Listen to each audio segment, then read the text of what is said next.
at 10 a.m. The first Friday of the month, we move over to Van Nuys City Hall whenever we can. But otherwise, we're here in Council Chambers. I want to welcome our guests that are here in Chambers today, as well as those who are viewing us on Channel 35, which broadcasts our meetings live throughout the city's cable system, and also rebroadcast those meetings in the evening so that folks can see their city council in action. We also have access through the internet at lacity.org, where you can watch live streaming webcasts of our council meetings. We have archived footage that is located there of our past meetings as well.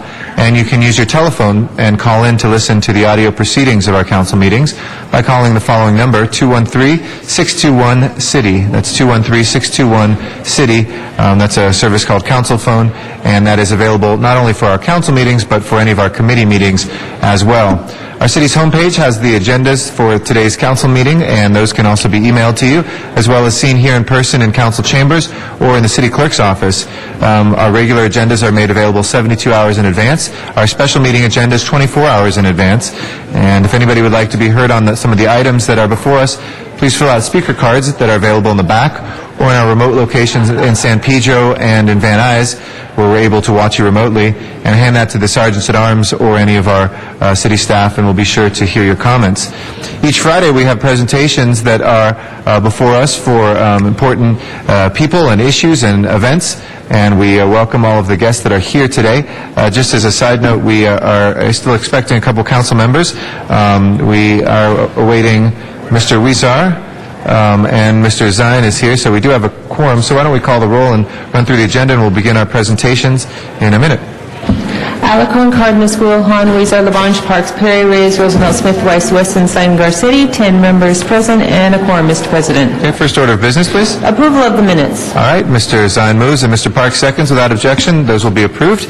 Next order of business. Commendatory resolutions for approval. Mr. Smith moves and Ms. Perry seconds. Without objection, those will be approved as well. And I know we have Mr. Wesson here as well. If we can click him in. First items, please, if we can run through the agenda. First items on the agenda are items for which public hearings have been held, items 1 through 4. A committee report has been submitted and distributed on item number 2. Okay. Colleagues, 1 through 4. We'll move the committee report on number 2. Is there any specials from 1 through 4? If not, let's go ahead. Item 4, please. 4 for Ms. Hahn. Let's go ahead on the balance, and please prepare the roll and tabulate the vote. 11 ayes. 1 through 3 are approved. Next items, please. Next items are items for which public hearings have not been held, items 5 through 18. 10 votes are required for consideration. Okay. Any objection to consideration? Seeing none, we will have those before us. If there's any cards from the public on those, please? I don't believe there are any cards on that I group. think there's some that are being submitted to the Sergeant at Arms right now. Any specials, colleagues, on items 5 through 18? 5 through 18.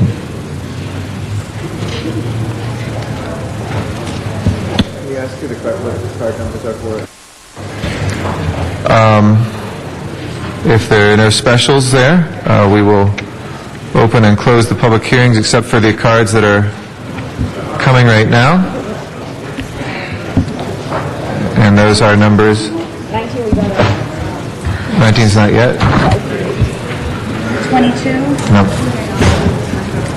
Mr. President, can we get number 17 special, and when we get to it, we'd like to merge 23 and 24 with it? Okay, we'll call 17 special for Mr. Parks. We have a card on number 15 in these items, and number 5. We'll call those 2 special for cards from the public. And if we can take up the balance, please. Open the roll, close the roll, and tabulate the vote. 11 ayes. Those are approved. We'll send 18 forthwith without objection. If we can go to the continuation agenda. Next item on the continuation agenda is item number 19. That is an item for which public hearing has I'm sorry. not been held, and I believe there is a card on that item.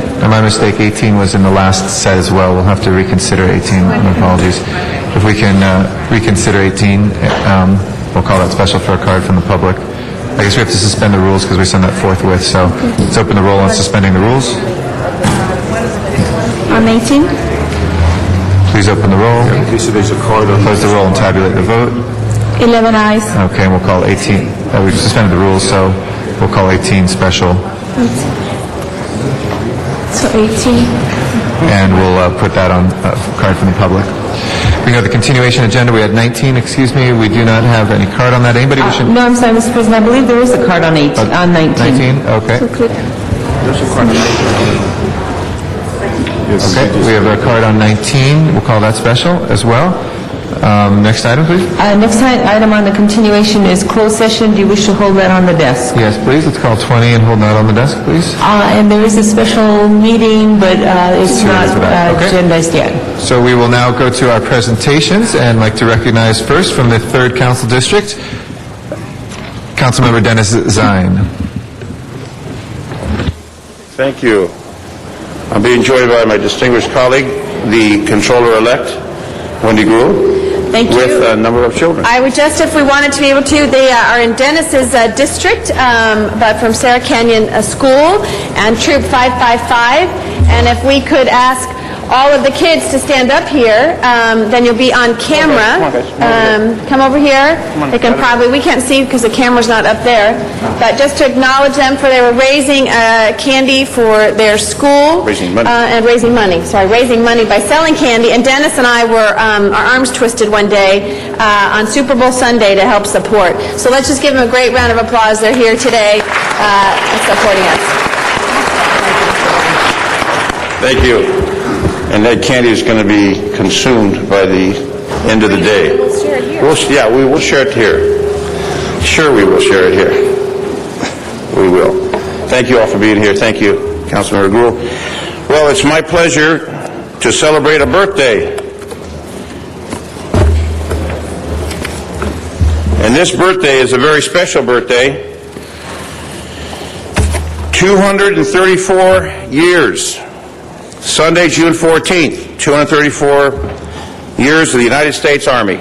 And joining me are representatives from the United States Army. It was on June 14th in 1776 that the Continental Army was formed under leadership of General Washington to support state militias already engaged in the Revolutionary War. Last year I made a commitment to serve on the United States Army Southern California Community Advisory Board, and I'm very honored and proud to serve in that capacity. The mission of the Advisory Board is to help the Army meet its recruitment mission in Southern California to keep the Army strong. Today, the Army relies on volunteers to answer the call to serve, just like it did in 1775, when a handful of men came forward to serve as our country's first soldiers. America's Army, which includes soldiers, their families, and Army civilians, epitomizes what is best about America. Their willingness to sacrifice to build a better future for others and to preserve our way of life is the strength of our great nation. I'd like to introduce Lieutenant Colonel John Watana. I keep on pronouncing that name wrong. I apologize. And also with us, Command Sergeant Major Sanchez and Corporal Villa, who are with us this morning.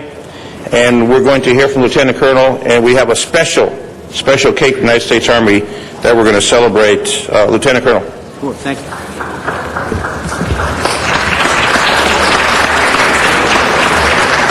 Thank you. Good morning, everyone. Good morning, council members. It's a great opportunity for me to be here today with my Command Sergeant Major Sanchez. The people of Los Angeles has been so grateful to us. The community, many thousands of young men and women have joined in the rank as of today. The bottom line is that this year's theme for the Army birthday is 234 years young, but the theme for this year is the years of non-commissioned officers, which is, if you know it, it's called NCOs by short. NCOs is the backbone of the Army today. They are the one that we can count on, provide support, training all troops, make sure they're mentally, physically fit. And they are responsible for answer to the call and make sure the training up to the standards by providing the realistic trainings and their morale and welfare. I have today, like I said again, Dennis has already stated that I'm joined by Command Sergeant Major Sanchez. Command Sergeant Major Sanchez is my right-hand man. We are working in recruiting business now. I am the commanders of Los Angeles Recruiting Battalion here in Encino. Command Sergeant Major Sanchez, also joined by Corporal Avila, who is the youngest NCOs in our organization. The non-commissioned officers are the backbone of the Army. The Army NCO Corps is a major reason why the Army is successful today. Bottom line is that we cannot live without them. They are the best of the best, and they are your Army. The bottom line is that, sir, I thank you for opportunities to be here. I thank you for what you do, especially you, sir, Ms. Zine, that you have been tremendous support to the U.S. Army. We couldn't do without all y'all. Thanks again. Thank you, Lieutenant Colonel.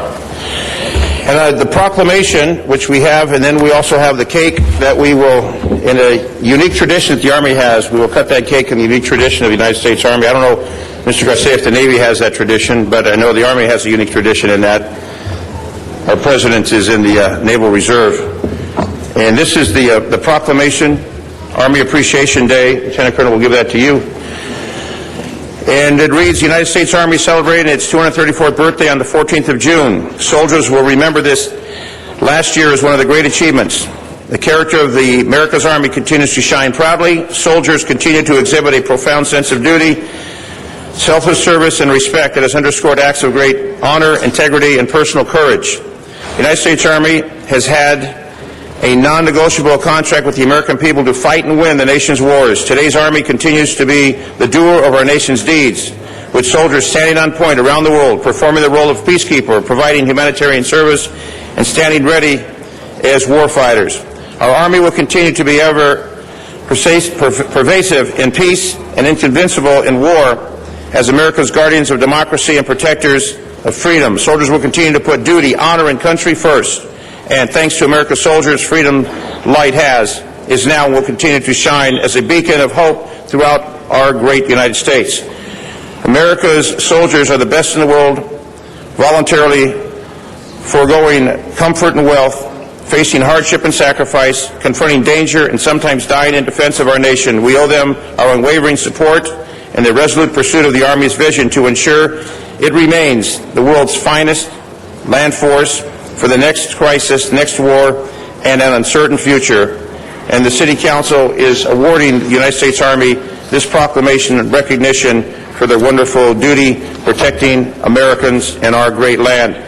We now have the ceremony that will take place with the oldest and the youngest in the room, the oldest Command Sergeant Major Sanchez and the youngest Corporal Avila. Part of the Army tradition to have the youngest and oldest soldiers on site to cut the cake with a sword. The oldest soldier here, as we've mentioned, will be celebrating the year of the non-commissioned officer. We are going to pass this honor this year to Command Sergeant Major Sanchez. I now invite Command Sergeant Major Sanchez and Corporal Avila to do the honors of the cake, which we have on the table in front of us. Gentlemen, if you'll please do us the honor. And we kind of think of Councilmember Zine as our oldest soldier, so we appreciate the tradition. Thank you, the old soldier.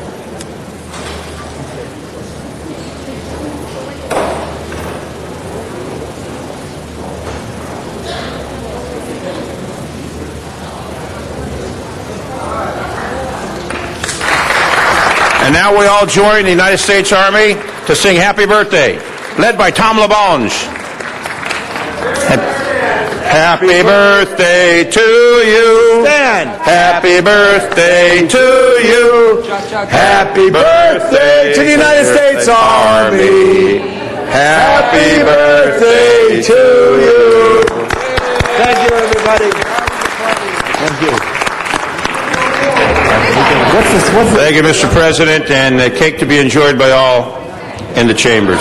Thank you very much, Mr. Zine. Thank you to our men in uniform today and our men and women who serve throughout the country and around the world. We very much appreciate the service. And we'll look forward to celebrating in 4 months the birthday of the Navy as well. We have our next presentation is going to be from a council member from the 6th Council District, Councilmember Tony Cardenas.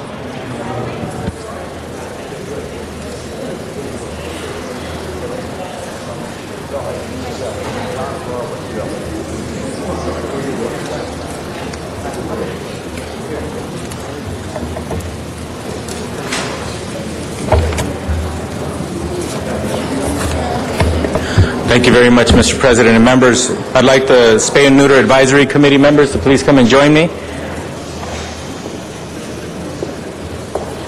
Thank you very much. The City Council passed an ordinance which established the Spay and Neuter Advisory Committee, and each council member got to appoint a representative to that committee. Throughout the past year, during 8 late evenings, the committee came together to discuss the implementation of the Spay and Neuter ordinance, the new ordinance for the City of Los Angeles that was implemented last year in 2008. These individuals have completely volunteered their time, despite having full-time jobs and professions. The committee members represent not only all parts of the city, but also the large spectrum of stakeholders such as veterinarians, 2 former commissioners of the LA Animal Services, operators of successful spay and neuter programs for low-income residents, leaders of humane organizations active in the city, a fundraiser, a government attorney, an international business consultant, professional dog trainers, an entertainment paralegal, and a motion picture costume designer, and a restaurateur. The committee collectively spent over 1,000 hours attending meetings, gatherings, and analyzing data while having a full-time job, every single one of them. As a result of their hard work, the city now has a comprehensive plan on how we are going to implement the ordinance. These kinds of partnerships are especially important in these very difficult economic times. This diverse group of individuals has come together in their shared commitment to helping the city and its animals. We have with us the chair, Laura Beth Heisen. Also, Sherry Shankur couldn't be with us today. She's the vice chair. Also, the members from CD1 is Christine Peters. Council District 2 is Scott Sorrentino. Council District 3, Bobby Dorafshire. Thank you. Council District 4, Rachel Papp. Council District 5, Elizabeth Orick. Judy Mancuso from District 7. CD8 is Willie Solomon. CD9 is Ricardo Mendoza. CD11, Maria Take. CD12, Dr. Bill Bender, DVM. CD13, Jean Marie Wisniewski. Anyway, Bless you. thank you. CD14 is Leslie Stein. CD15, Teresa Sardisco. Let's give them a special round of applause. That wasn't for me because I messed that up completely. Susan Isabel Simons and Kathy Simpson, who have now become the new CD8 and CD9 representatives. We want to thank them as well. At this time, I'd like someone to give some remarks on behalf of LAS, and that is Kathy Davis, the Assistant General Manager.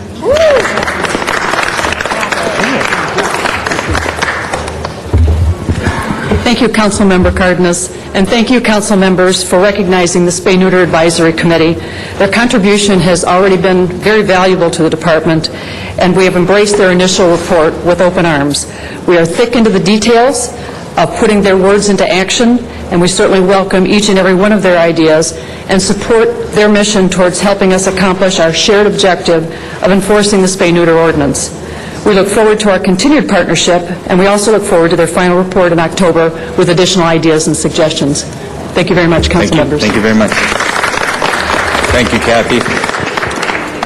Next, we'd like to have a few words from the committee chairwoman, Laura Beth Heisen.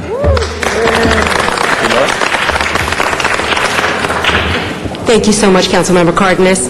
I'm Laura Beth Heisen, the chair of this committee. And on behalf of the Spay Neuter Advisory Committee, our deepest thanks to all of City Council. Appreciation goes to Councilmember Cardenas, who with Councilmember Alarcon championed the Spay Neuter cause and the Spay Neuter ordinance. Councilmember Wesson, for your consistent shelter animal adoption advocacy, and for giving me the privilege of serving on this committee. Thanks. Councilmember Zine. See? Oh, okay.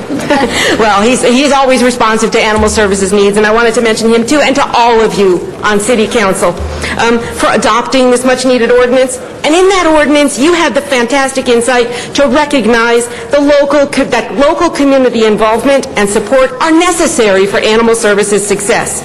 To get that, you sought out for this committee people with local knowledge, local experience, and local connections to help the city find out what what to do. You trusted us. And in so doing, you, City Council members, are building the long-awaited, much-needed productive bridge among animal services, the government, and the public. We on the Spay-Neuter Advisory Committee are so proud to be recognized as an asset to LA Animal Services, to the city, and the animals. Our report presents an affordable strategy with comprehensive solutions that build upon one another based on reality and results. Right now, LA Animal Services Management is in transition. Our committee's primary mission was to help low-income residents comply with the law. With the current national economy, there are more low-income people than we ever expected, and this makes our recommendations even more important to implement. And the committee stands ready, willing, and able to help the city implement our recommendations. I want to acknowledge and thank the LA Animal Services field and shelter employees. Their practical and terrific insights really help the committee in its work. And, of course, I sincerely thank each of my 14 colleagues on the Spay and Neuter Advisory Committee. Each is fantastically knowledgeable, hardworking, and cooperative. And this committee proves that we can join forces and do great things together. Thank you, council members, Councilmember Cardenas, for this opportunity to serve and for this recognition. Thank you very much. Thank you. Thank you very much, Laura Beth. I think it's important for us to remember, colleagues, when we get a report like this, and it's a tremendous, tremendous report, this is probably going to be a blueprint, not only for the city of Los Angeles, but for municipalities throughout the country. So they did tremendous work, but I'm standing here with the Spay and Neuter choir. And we've all heard the term preaching to the choir. They get it. They know it. They understand it. They promote it. They get it done on a daily basis. Now it's up to us as policymakers and the department and the city to make sure that we get out there to the public so that we can finally become what all of us politicians have claimed that we want to see, and that is that Los Angeles will become truly a no-kill city.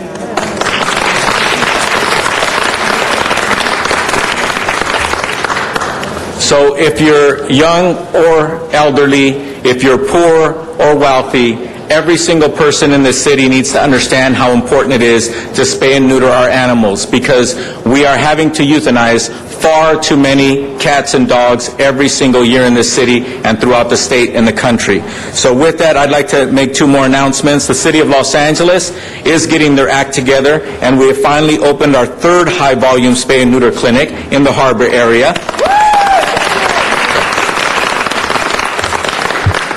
Scratch that. Janice is going to say it better than me. In addition to that, I'm going to be introducing a motion soon. And the reason why I'm not introducing it today, I want to be honest with the public and to all of you.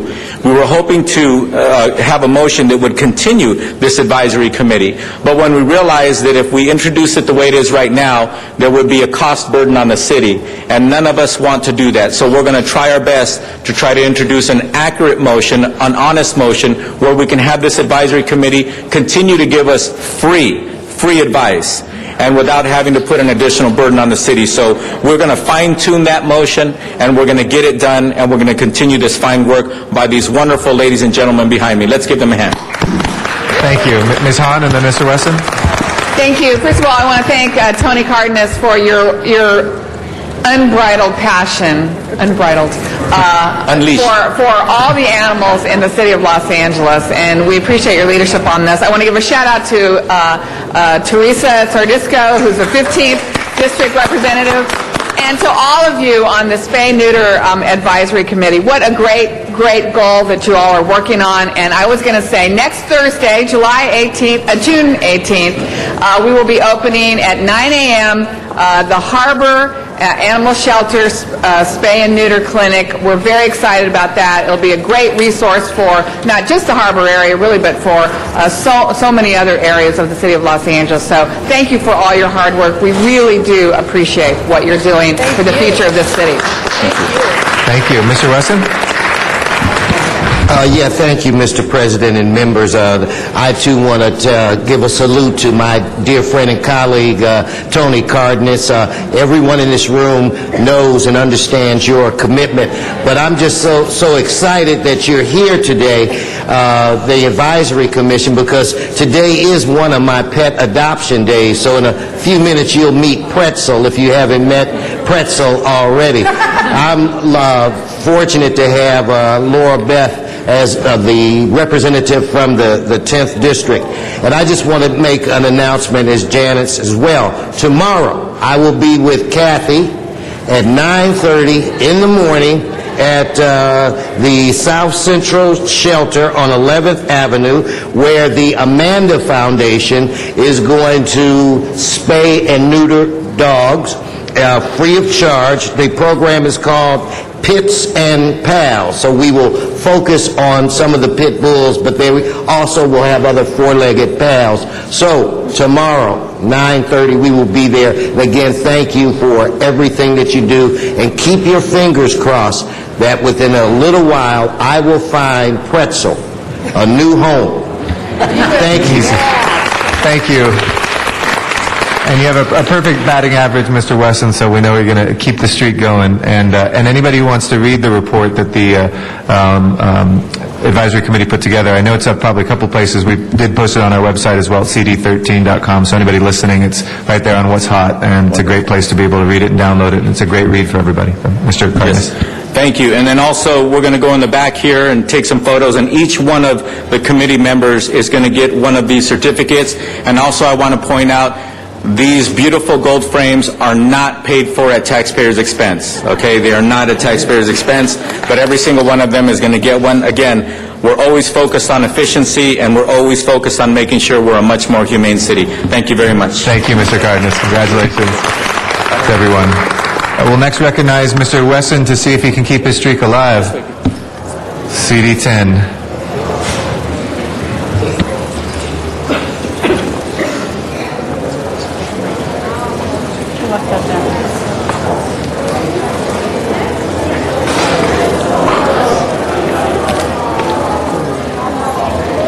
He might not even get to the podium. It might get adopted before. All right, everybody, hands off of Pretzel.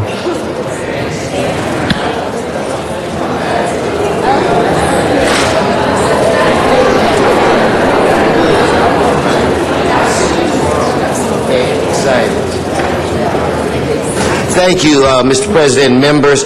I'm joined here by Charla, who has brought to the council today a mixed dachshund, mixed wiener dog named Pretzel.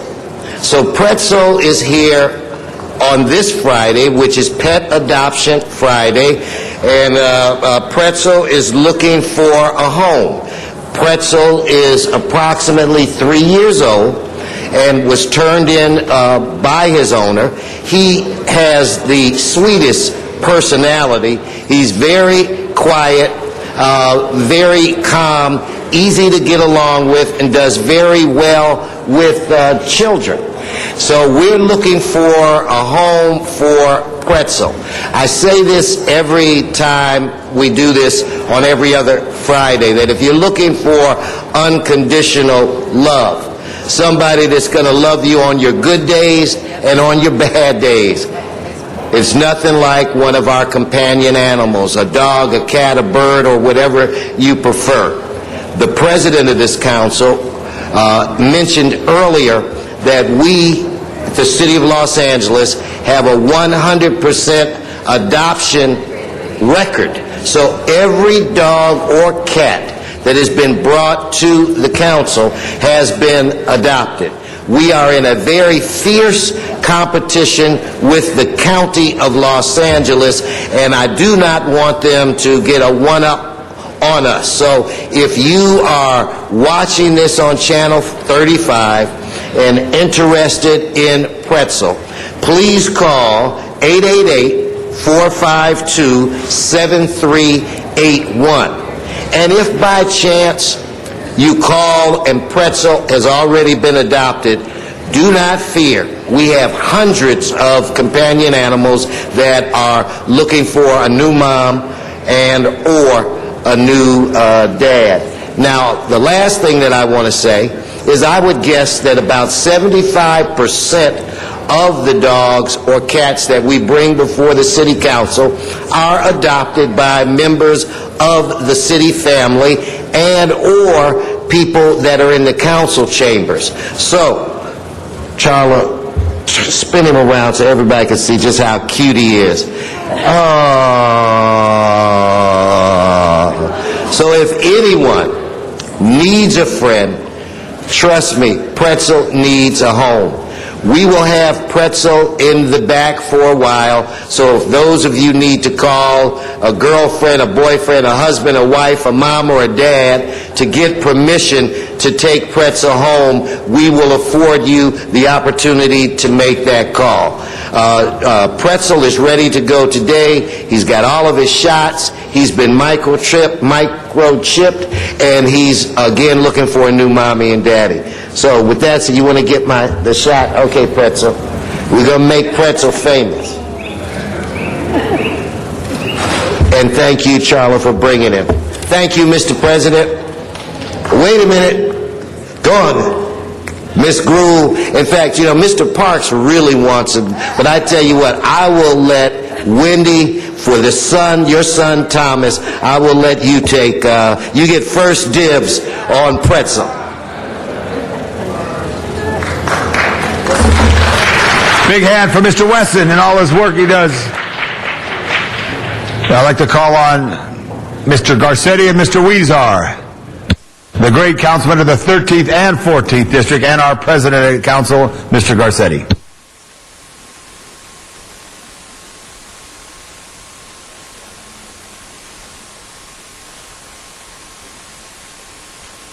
Good morning, Mr. President.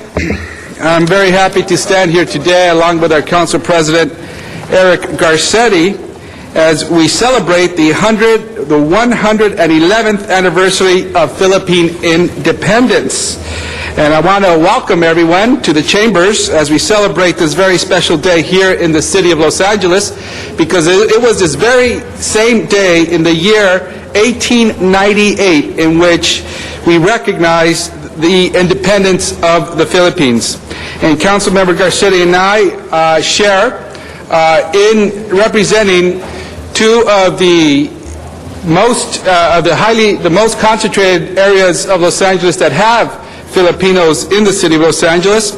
And so I want to be here today along with our Council President to continue the strong support that we have with our Filipino community here in the city of Los Angeles. And I want to welcome as well the many members and city employees of the Filipino Association of City Employees. Let's give them a big round of applause for their hard work they do for the city of Los Angeles. I want to also recognize Ruby De Vera, who is always with us and representing our community very proudly. We also very honored this morning to have with us the Consul General in the city of Los Angeles representing the Philippines, Mary Jo Bernardo Aragon. Let's give her a big round of applause. Thank you for joining us this morning. I know that all over the world, millions of Filipinos are celebrating this holiday to reconnect with their Filipino culture and traditions. And I just want to say that here in Los Angeles, it was just a few months ago that I got to see once again the great pride spirit that there is amongst Filipinos for not only being Filipino, but also living here in the United States. You see, a few months ago, we had a celebration in front of our Eagle Rock City Hall to celebrate that President Barack Obama signed into law the Filipino Veterans Equity Bill. Now, this bill is something that the Filipino veterans have been working on for over 60 years to ensure that Filipino veterans got the same rights as all other veterans when they fought on the battlefield alongside American troops representing the same ideals of liberty and justice. And it was interesting that morning where we all, led by the Filipinos in the audience, we broke out into a spontaneous "God Bless America." It was a beautiful scene, not only to celebrate a long-fought victory for this equity bill, but it was also a recognition of how proud Filipinos are to be here in the United States as we continue to celebrate the great diversity in the city of Los Angeles.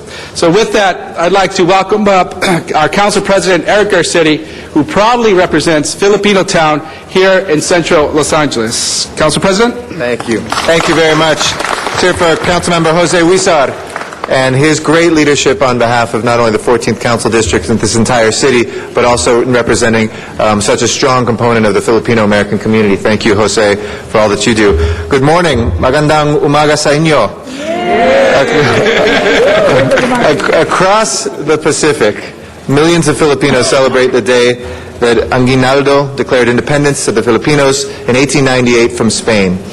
We share a very common history in this city with the Philippines. In fact, of the original 46 pobladores, 2 of them were classified as Chinos by the Spanish. They were actually Filipinos. So from the founding of this city in 1781, Filipinos have been part of Los Angeles since it was first envisioned, have built this city, made it strong, and vice versa. Our ties from Los Angeles back to the Philippines have been so strong. The trade, the tourism, the cultural exchange. My own grandfather, who was an Angelino, originally born in Mexico, got his citizenship after he fought in the Philippines in World War II on behalf of the United States and for freedom, and alongside his Filipino compatriots. We have a common Spanish background here, both experienced Spanish colonialism, but we also are proud of our independence and proud of the friendship between our nations. This is what freedom and independence are about. Mr. Reyes, myself, nobody doesn't have Filipinos in their district, but Mr. Reyes, Mr. Huizar, myself, I know Mr. Cardenas, we all have very strong Filipino-American constituents and groups and businesses in our districts. Ms. Hahn hosts many years the Filipino-American Arts Incorporated Festival. We know that what we celebrate here today is not just the independence of a nation, but the greatness of a people. In historic Filipino Town, we've memorialized these contributions at the Veterans Memorial in Lake Street Park. And I'm thrilled to be co-presenting this resolution for the 111th anniversary of Philippine independence. And thank you to our great Consul General. Mary Jo has been a great friend. She is somebody who represents her country with grace and with intelligence, and somebody who also recognizes the complexity of our city. And even within the Philippines, there are so many different dialects and so many different regions, and everybody is fiercely proud of the state they come from and the town that they come from. But our Filipino employees that are here as part of the city, the larger Filipino-American community here, and to all the Filipinos in all corners of the world, mabuhay. Mabuhay ang Filipino, mabuhay ang kapwa-tao. Thank you. Thank you, Mr. Garcetti. Thank you, Mr. Huizar. Well, Council President, before you recognize other council members, we do want to at this time present our resolution from the City of Los Angeles to the great Consul General from the Philippines. Congratulations on the 111th independence for the Philippine nation. Congratulations.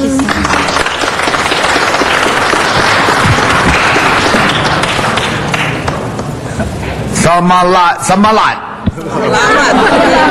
I'd like to call on the great councilman of the 1st District, Ed Reyes. Thank you, Council President. I first want to rise and thank my colleagues for this recognition. I think it's very important that we let everyone know the contribution of the Filipino community throughout the history of this great country. We know this is a country of immigrants. We know many sacrifices have been made in many different fronts, and it is about time we recognize the contribution of the veterans. So I am very grateful to have this opportunity to praise and to magnify the significance of the contribution of the Filipino community. Back in 1991, we had a bigger portion of Filipino Town. Through redistricting, lost a little bit more and a little bit more, but in spirit, we're there to support you. We thank you for your sacrifices, and with the great leadership of Councilor Huizar, Councilor Garcetti, and all the colleagues here, we'll continue to support the Filipino community, and thank you for everything you do. Have a great day. Thank you, Mr. Reyes. Council Member Wendy Gruhl, Controller-elect. Thank you very much. Mr. President, and thank you to my colleagues and to the Consul General. We were able to cut the ribbon the other day on the bridge for the wonderful artwork that you see and celebrating Filipino Independence Day.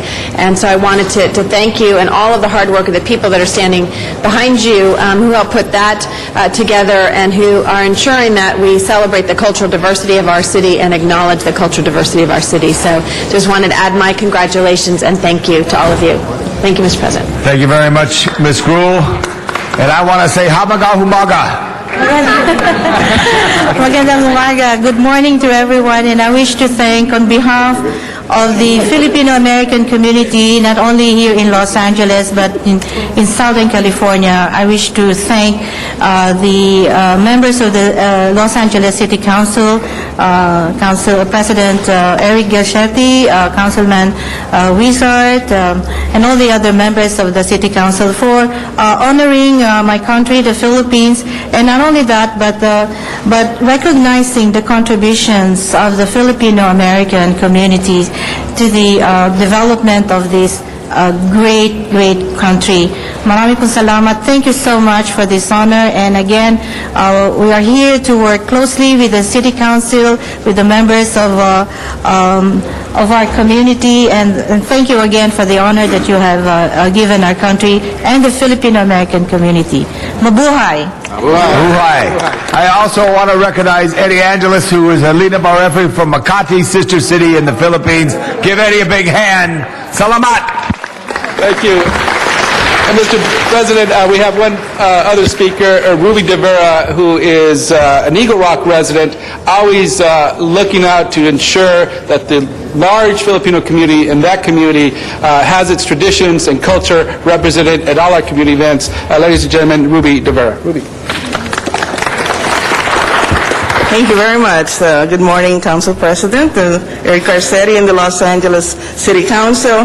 Today we gather to celebrate a time-honored tradition of the 111th anniversary of Philippine independence.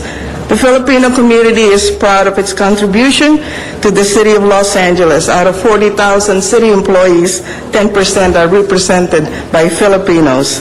Recently, we recognize high-ranking Filipinos in city service, namely June Lagnay, City Clerk, Cheryl Soriano, Interim General of the newly merged Commission on Youth, Family, and Children, Commission on the Status of Women and Human Relations, Mary Jane Aquino, General Manager of the Los Angeles Convention Center, Eduardo Angeles, of course, right behind me, Deputy City Attorney, Eddie, right there. We call him Eddie.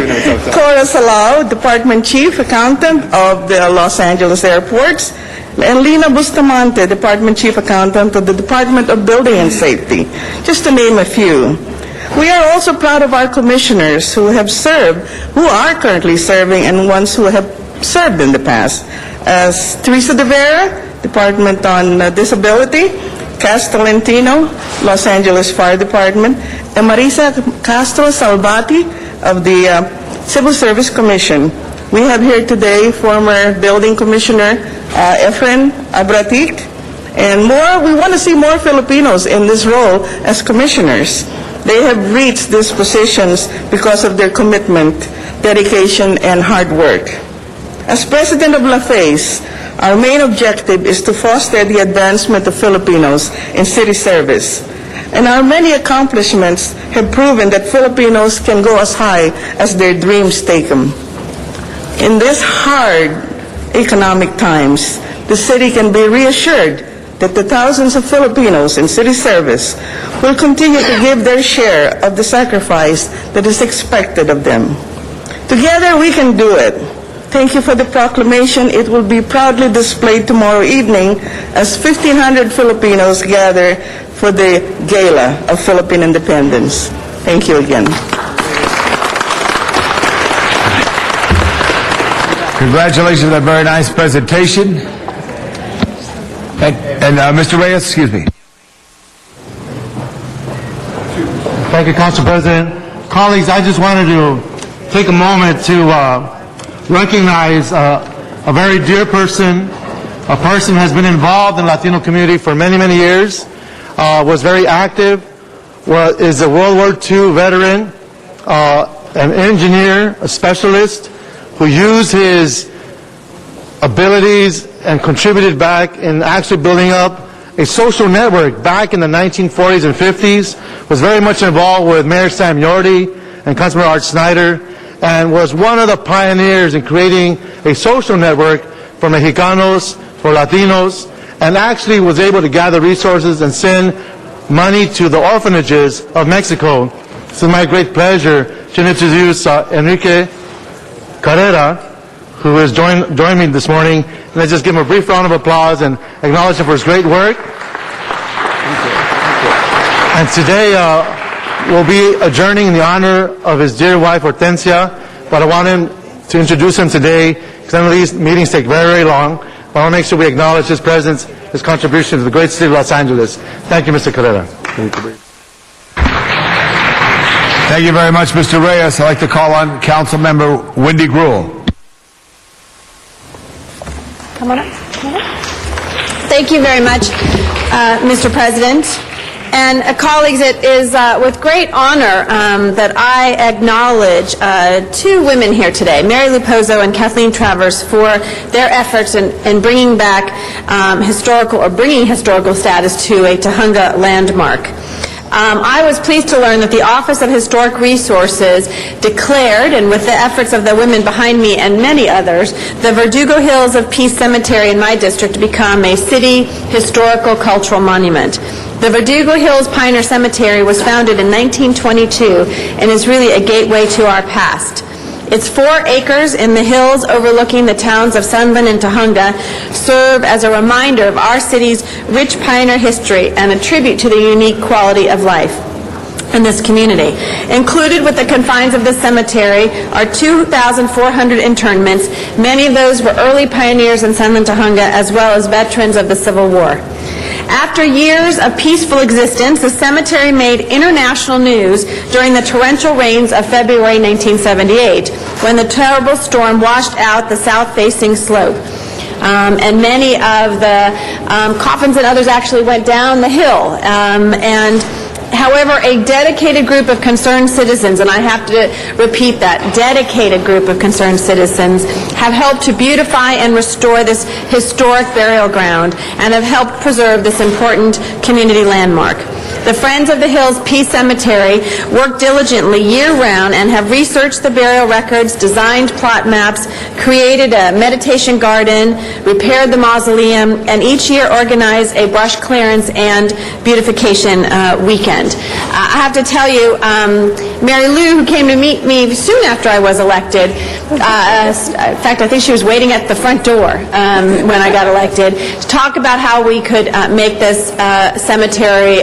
It was a place, unfortunately, where people hung out and caused problems up there, and to be able to fence. And what I didn't realize until then was the fact that, people can just leave the cemeteries. People may have owned the cemeteries, and it becomes the responsibility of the state. And unfortunately, they were not really up to the task. So the city of Los Angeles and this community took back that and make sure that we remember those who lived there and who passed there and who were interned there. And so it's with great pleasure that I present this proclamation to the Verdugo Hills of Peace Cemetery, and to thank these women for what they do. It is a thankless job in many instances, because the people who are benefiting necessarily can't get up and say thank you to you. But for the families and for the community, I say thank you very much. And if we could get everyone a great round of applause for their efforts at the Verdugo Hills Peace Cemetery. Thank you very much.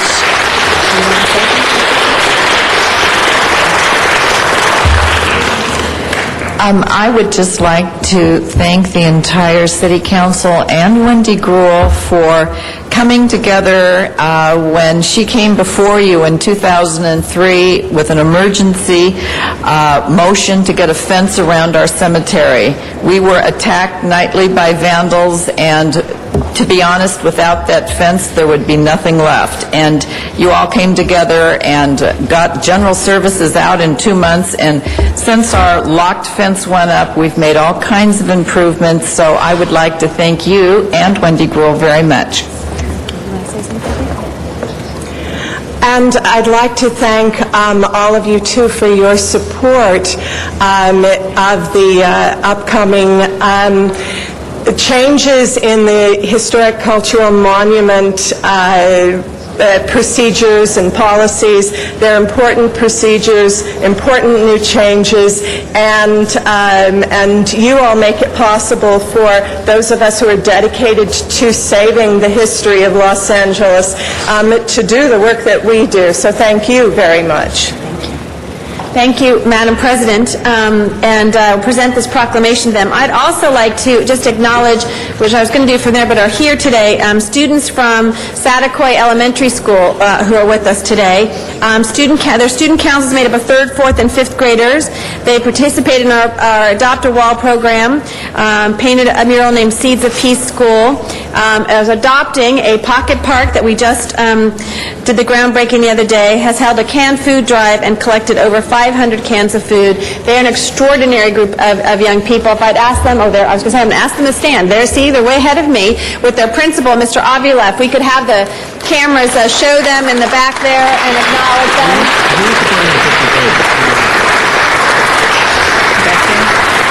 On TV. They're an extraordinary school and they have an extraordinary principal, and so I wanted to be able to acknowledge them today. Thank you very much, Madam President. Thank you very much, Ms. Krull. That was a wonderful presentation. And now we will have Councilmember Tom LaBonge to give the next presentation. Reading is the way up first, and then we do one of the reading, and we're going to do it all. We can all stand together. Come on. Thank you very much, Madam President, and good morning. What a spirited day we have here at the John Farrell Chambers here at Los Angeles City Council. Ms. Hahn, when you were in school, what was the most important thing? Reading.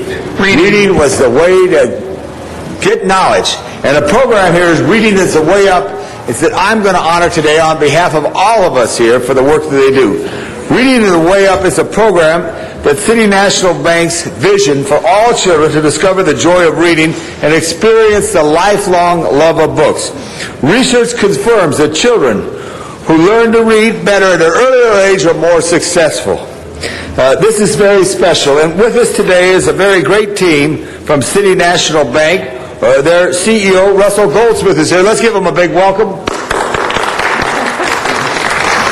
He's out checking a book right now, okay? Chris Warner. Yeah, Chris Warmeth. Okay, I should have read my notes better. I would have been way up on this one if I did that. But that being said, Chris, I apologize on that. So we shift gears a little bit, but you're representing City National Bank, which is the bank, it's the largest bank in Los Angeles. It's really helped entrepreneurs and others develop the capital necessary to create the jobs that we all need. And I know you're doing well. They're making their way through this climate of challenge in a good spirited way and returning all the money to the federal government they loaned you on time, right? Excuse me. So come up here if I could present this to you on behalf of the City of Los Angeles to salute Reading is the Way Up and the efforts that City National Bank has made. All of us have signed this to salute you. It does make a difference, but really what makes a difference is your company says to your employees, take time off on the company and go out to a public school, to an institution in the community, and read to children. I know what my favorite book was as a child. It was Mike Mulligan and the Steam Shovel. I got it at Coringa Branch Library on Santa Monica Boulevard in East Hollywood, and I still have that book with me. And I'm sure you have a book that you remember as a child. Right. It does help us so much. So I really appreciate you representing the company today as the president, Chris, and on behalf of the City of Los Angeles, thank you very much. Thank you.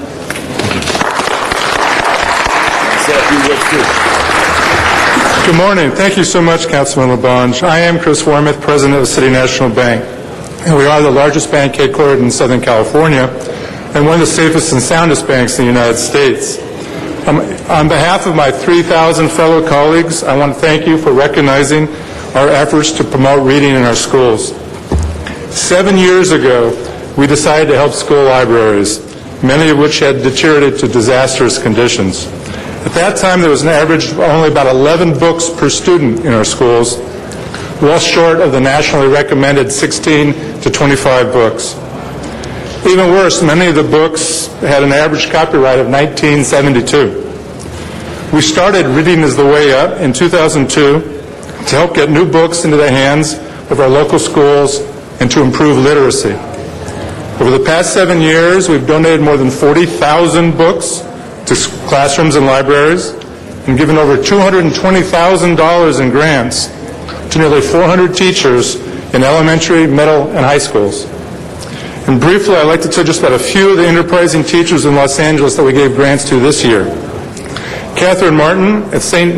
Michael Elementary School in South Central wanted to start her own program, Learning to Read for Enjoyment, so she could buy new books for the library, which hadn't received any new books for over 5 years.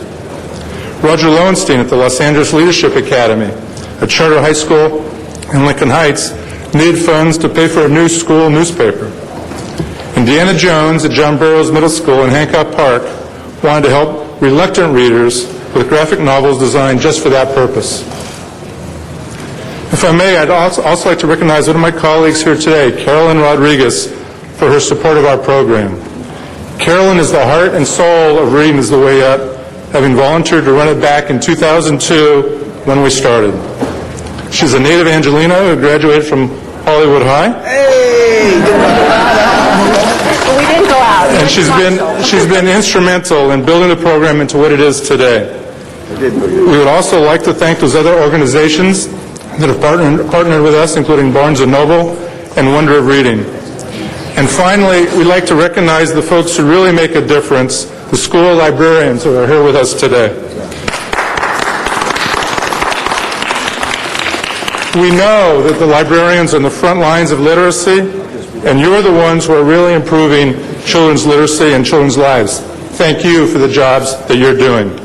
On behalf of all of us at City National, we wish to thank you again for this great honor. Chris, thank you very much. Chris, if I could just also add to that, we do want to recognize those school librarians momentarily, but we also did want to recognize the Wonder of Reading, which is a joint program which I know is so special for us all. Wonder of Reading, the purpose is to inspire children for their love of reading, which is so key. And representing Wonder of Reading today is their development director, and I want to say it correctly, Brett Snyder. Yeah, but Kim's your first name. Come here, Kim. I got to start on that. Kim first. Kim Brett Snyder. Give Kim a big hand right here. It is true. It is so true, and all of us want to do the right thing. Reading is the key to everything, and it's so important. We thank you. I've been to Santa Monica Boulevard School, which is so special. I've seen the work of their angels from across the street at Paramount Pictures. Wonder of Reading is very, very special. So on behalf of the City of Los Angeles, I want to present that to you and ask you to say a few words on behalf of Wonder of Reading. Thank you. Thank you so much. I'm so happy to be here with some of our lead partners. Carolyn Rodriguez from City National Bank has also been an extreme supporter of the Wonder of Reading, as well as Anita Warner from Paramount and Jan Lindstrom from Barnes & Noble. The Wonder of Reading exists to inspire in children the love of reading. And since 1994, we've built over 204 libraries in Los Angeles County and the surrounding districts. Californians, fourth graders rank 49th in the nation for reading skills. It's no wonder that we also rank that we're last in the nation for credentialed librarians, and we're also last in the nation for the number of books in our school libraries and our schools.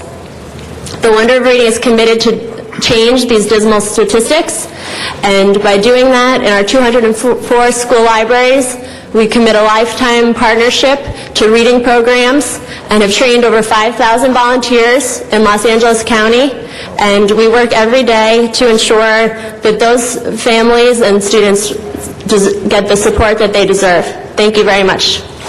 Kim, thank you very much. We're going to take pictures in the back. Thank you. Okay. We have a representative of Barnes & Noble, which is a tremendous community organization, a bookstore. I always get lost in Barnes & Noble. And Ms. Lindstrom, please welcome her for remarks. Thank you.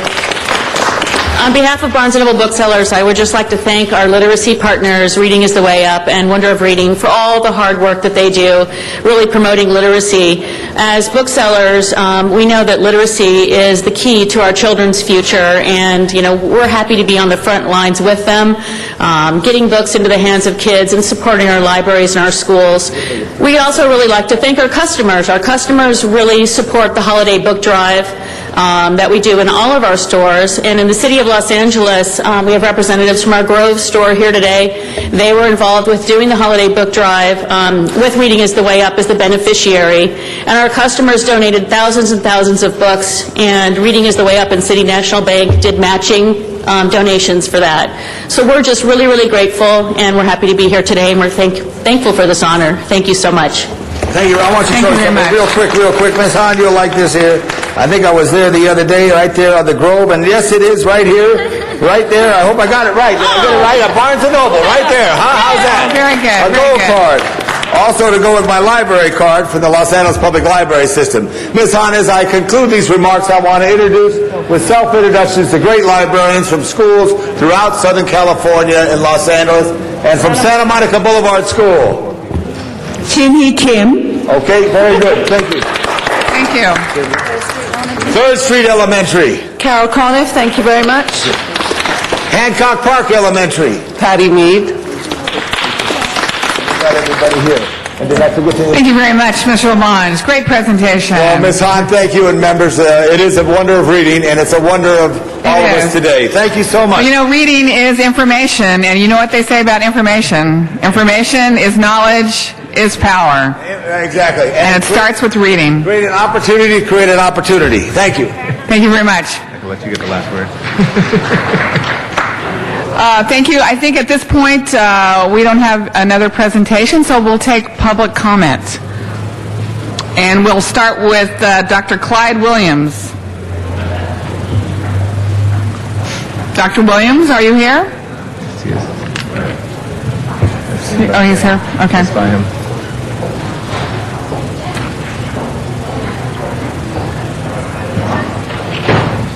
Who's that?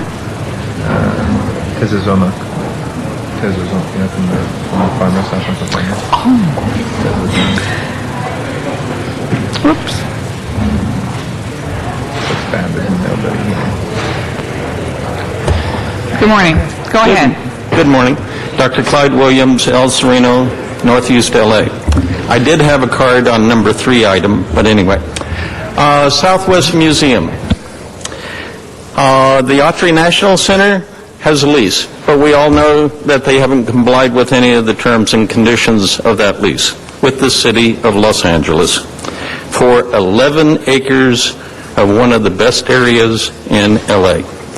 They had a merger agreement also, which they quickly threw away after they took the $5 million from the Southwest Museum. They have an environmental impact report that is being considered. However, it is flawed and will be protested.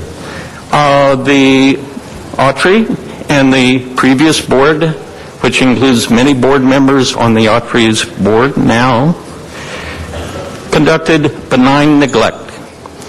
We had 100,000 students visiting the Southwest Museum at its peak, and then it dribbled to nothing after the Autry basically closed the entire thing. What the Autry will give us will be 1/2 of this room for exhibitions in the Southwest Museum, compared to the previous space of 2.5 times this area. So what will we get? More benign neglect and active neglect. So if you want to have peace in Northeast LA, come to the march tomorrow, but also give us pride in retaining the Southwest Museum at its full museum status, 2.5 times, maybe 4.5 times the size of this chamber. Thank you. Thank you, Dr. Williams. Next speaker is Tezozomak. After that is Xochitl Lujan.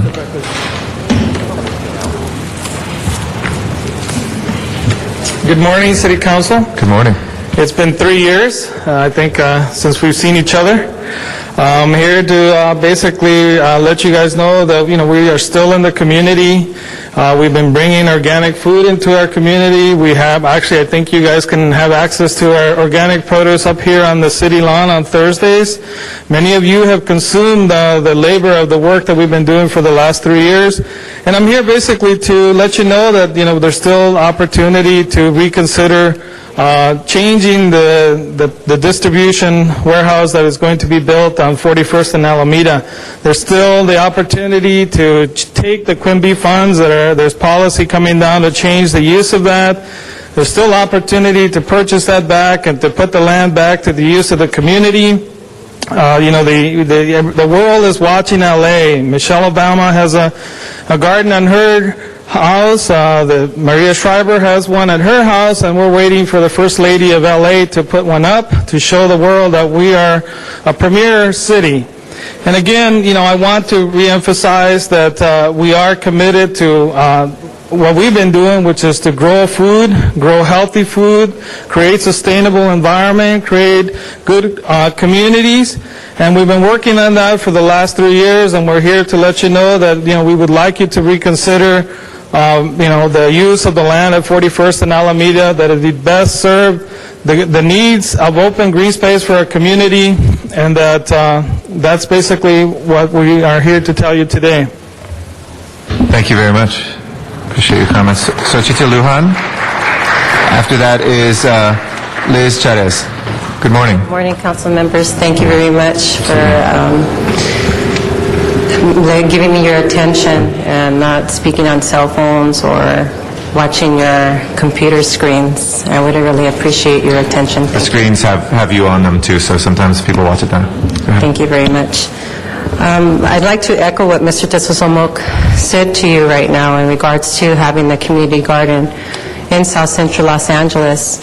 I believe our First Lady, Michelle Obama, took a major step in being the prime example of what can be done. And she basically having students from the local school come in and help to tend that garden, and knowing that those students are going to go back and take what they've learned and share that with their families, that's something that's very important, and that's something that the community garden on 41st and Alameda would actually be able to provide for the residents of South Central Los Angeles. I implore you to really consider, please do not put another warehouse in South Central Los Angeles. We do not know what kind of jobs these are going to be. Are they going to be union jobs? No one really knows for sure. So I ask that you please reconsider the needs of the community as far as feeding themselves and having access to healthy organic food free from pesticides, which take away from the nutrients of the food that they are eating.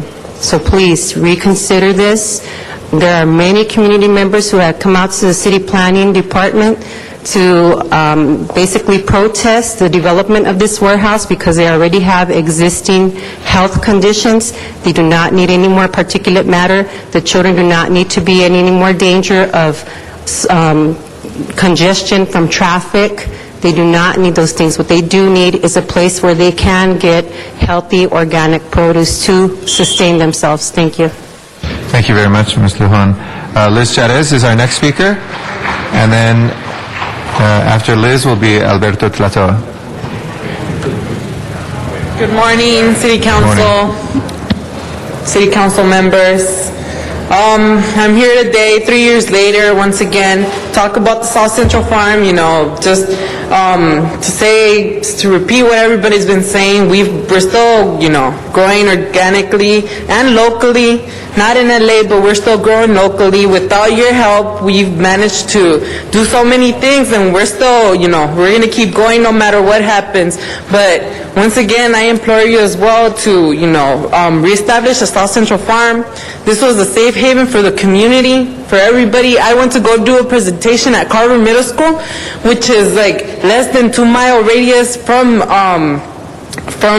where the South Central Farm once was, and they were so amazed that this was in their community, and now you can see that they wrote me a little letter for going to their school and talking about the farm. It saddened them to see that that space was no longer available for them, and that they didn't have that space to go to anymore.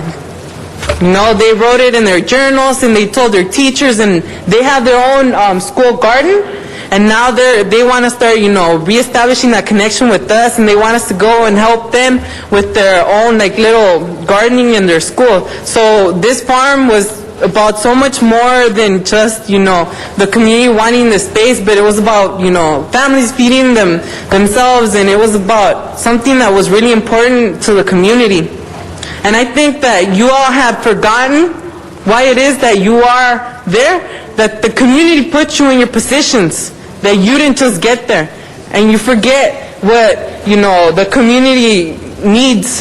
And, the community needs the South Central Farm back. The community needs green spaces. Community doesn't need another warehouse. We don't need any more, warehouses that are, going to affect our kids in a negative way. So, reestablish South Central Farm. Thank you. Alberto Tlatoa is our next speaker. After that is Shanna Gong. Good morning, City Council members. Good morning. It's nice seeing you again. We've been working a lot, trying to provide all these healthy organic food into our communities, and we have taken the initiative to take a principled stand for this issue in our community, because it's really fundamental that we start rethinking the way we use spaces in our communities. And the South Central Farm still represents what the whole world should be doing, creating sustainable communities where we're empowering the people to grow their own food and not depend on the government. And right now, this concept is really crucial, because we see there's a bad economy. And how do we help the economy of Los Angeles? Let's create environments like this that produce green jobs, that allow families to be independent, that gives opportunity to people to get educated about taking care of the earth and having that connection, because it's important that we continue to have those relationships. And now, it's time for us to heal and move beyond what happened. It's time to engage and approach in a new relationship that will allow this project to happen and reoccur once again in South Central. The community demands, it needs these kind of environments. And it's up to you to take the leadership and take a principled stand for the community. We have done our part. You have to meet us on the other way. So we are here today still preaching about organic eating, healthy communities, and sustainable communities, and it's important, and it's time that we act now. We need to change the world, and we need to change the way we think now. It's oppressed, and we need to change. Period. So, we don't want a warehouse in our community. We don't want more pollution. We want these types of environments that are crucial and fundamental for our communities. Our kids, our elderly, everybody benefited from them. So it's time for you to reconsider it again. And we're going to continue to do the work we do in the community, because our community needs us, and we're going to provide the service. Thank you. Thank you, Mr. Tlatoa. Shanna Gong is our next speaker, and after Ms. Gong will be Bruce Campbell. Good morning. Hi, good morning. Thank you for your time. My name is Shanna. I'm a graduate student at UCLA and the director of the Sustainable Resource Center there. And this past year, I worked with South Central Farm to bring a community-supported agriculture program to the graduate student housing complex. So they basically deliver fresh organic produce to the graduate students, basically to their door every week. And it's completely transformed the sense of community at the Weyburn Terrace housing complex. And so I think that it has raised awareness about food issues and local sustainable foods, and this interest has gone all the way up to the UC Regents, who just passed a comprehensive sustainable food services policy, which aims to make all the food at UCLA, 20% of it sustainable by 2020. And so if the City of Los Angeles and Mayor Villaraigosa are committed, as I believe they are, to building a green economy, a very important part of that is having a sustainable food system. And what better way to do that than to let the community take an active, empowered stance in building a food system that provides food for the community, grown by the community. I think that the City of LA can take a leading role in this by returning what once was the largest community garden in the country, South Central Farm. Thank you. Thank you, Ms. Gong. Bruce Campbell is our next speaker. After Mr. Campbell is Danny Santana. Good morning. Good morning, council members. My name is Bruce Campbell. I'm Environmental Chair for Progressive Democrats of Los Angeles. Our group supports reviving the South Central Farm site, which has been languishing for 3 years, depriving thousands of inner-city residents of quality food. We also have joined the Never Forever 21 coalition, boycotting that well-connected company who has proposed building on the South Central Farm site. The Planning Department must close the file on the Horowitz and Forever 21 proposal and use Quimby funds to acquire this vital 13-acre community resource for a combined community farm and park. Clearly, hunger and poverty have increased since the farm's bulldozing 3 years ago. There is now a global food crisis, and we still need to learn that we must reduce our carbon footprint in agriculture, transportation, and otherwise. I also urge that this council advise the state parks folks that it makes sense to convert the Cornfields Park into a community farm rather than close the land due to the state budget crisis. Thank you for your time. Thank you very much, Mr. Campbell. After Danny Santana will be Arnold Sachs. Hello, thank you. Good morning, once again. So I'm here also speaking in support of the South Central farmers.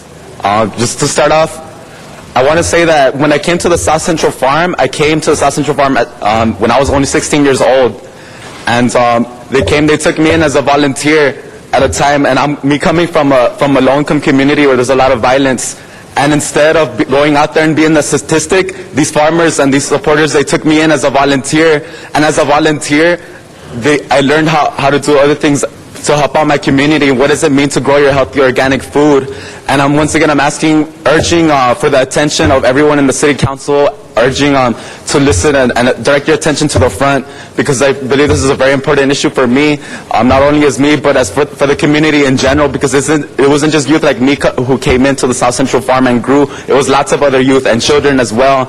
So what I'm saying is that for Los Angeles to take back the South Central Farm, to give it back to the community, so they can sustain themselves, to LA taking back the farm means respecting the community. As reiterating what the person before me said, closing down state parks and community spaces like this is not the answer. For example, the cornfields, they can be converted to community farms for the people so they can learn how to grow their own healthy organic food. And once again, we're not so reliant on the government, because of the fact the matter is people, as it's already been stated through the budget crisis, the government lacks those resources. So it's important for the people to learn and to teach themselves these things. And as well as I also want to reiterate the fact that the time is now to close a project for the warehouse on 41st and Alameda and give the land back to the community. And also, if that doesn't, it's not just my word, but it's also because of. It's also been the word of the surrounding community as well. You've gotten over 100 letters from the people in the surrounding community, as well as over 800 signatures, and the community stressing the need to close down this warehouse project. So once again, take back South Central Farm. Thank you very much, Mr. Santana. Thank you. Arnold Sachs is our next speaker. After that is Harry Bay. You're second. After Mr. Sachs is Harry Bay. Good morning. Thank you. It was very interesting on Wednesday to listen to your council discussion regarding the Museum of Tolerance and its changing and its request to change its size and its venue and all the items that went along with it, and the discussion how there was numerous council meetings and numerous meetings and numerous, and it brings me back again to the marathon, and it may be like all business, but it shows the duplicity of the council. How many meetings were held on the marathon? Well, according to Councilman Rosendahl, a lot of committees discussed the LA Marathon, and the picking of the President's Day as the date for the marathon. And it was heard in committee that way, a lot of different committees. According to Councilman Parks, moving the race 3 weeks forward, how much of an impact would that have? 3 weeks forward, that's middle of February from the date that it was supposed to be on. So, again, I ask, how do you make a motion that moving the race from a Sunday to Memorial Day was a great idea, when in fact the council, you're so duplicit in your actions, you don't even know what you're doing. You don't know what the right hand's doing from the left hand. You don't lie, but you don't tell the truth. So what do? You pander. And the last time I heard, pandering is a crime. So when I characterize you as being criminals, that's a crime. If you're pandering to the public, you're really not doing anything for the public benefit. You're just acting like criminals. So, Mr. President, when I say criminals, don't take it personally. Do something to change your image. That would be a head start for the public. Thank you, Mr. Saxon. Don't worry, I never take it personally. Harry Bay is our next speaker. And then Mickey Oski will be our next speaker, or Oskars, or Oski, excuse me if I can't quite read it. Mr. Bay, good morning. Good morning. To God be all the praise, all the honor, and all the glory. I would like to thank the courageous men and women in the armed services, the law enforcement, teachers, and firefighters. I'm proud to announce that without them, I could not have gone forward casting my show, Gangs, 7, Thou Shalt Not Kill, in all 15 city council districts. All 15 of them. And the response is really overwhelming. In fact, I had to make the auditions even go into August. But the response was great, and I have a good turnaround, a good record, and I really believe as a Christian that it's my duty to try to reach out to those who normally could not have that time, and I plan to do just that. But I'd like to thank the members of the City Council, because in the past they have supported me, each and every member of this district. Thank you, God bless you, and we'll have our press conference July the 8th at, I think, 9 in the morning, but you'll get something on that. God bless. Thank you, Harry. Thank you very much. Was it Oski or? It's Oski. Okay, sorry. Yes. Sorry, Mickey. Thank you, Oski. And then after that is Yvonne Michelle Autry. Good morning. Thank you, Mr. President and council members.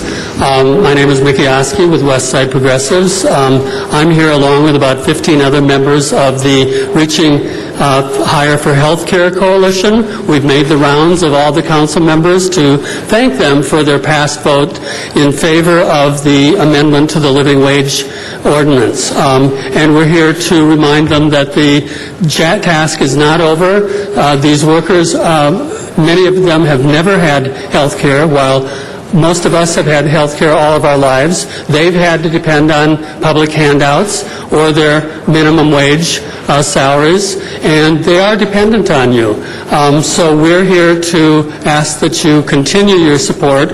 We've given you all our thank you card, which is a picture of a quarter, which is the amount of money that we would pay for extra for a ticket at the airline to provide health care for about 5,000 LAX workers. Thank you very much for your support. Thank you very much. Appreciate it. Yvonne Michelle Autry is our next speaker, and then Michael Carrion will follow. Good morning. Thank Good you for morning. an opportunity. How are you today, Mr. President? To address the council, I'd really urge you to take in consideration that which the advocates of South Park have said. You know, one of the means of disempowerment during colonization was dividing the people and disempowering the people and forcing them to become dependent on the entity that then is colonizing that area. You know, these colonization, dividing, and the separation, these types of tactics to break down the community are still implemented, and it's horrible. We cannot afford Whole Foods, by and large. We cannot all afford Trader Joe's and Wild Oats, and it forces us to ingest genetically engineered foods, whereas they were originally available, you know, within our wishes. We were cultivating them at the South Park. And also, it gave an alternative means for young children or adolescents, you know, so that they wouldn't have to resort to the peer pressure or give in to the peer pressure in their areas, which sometimes involves criminal activity. I think it's a horrible thing. You've taken the land from them and you haven't even developed it, which is a worse slap in the face, is a worse insult.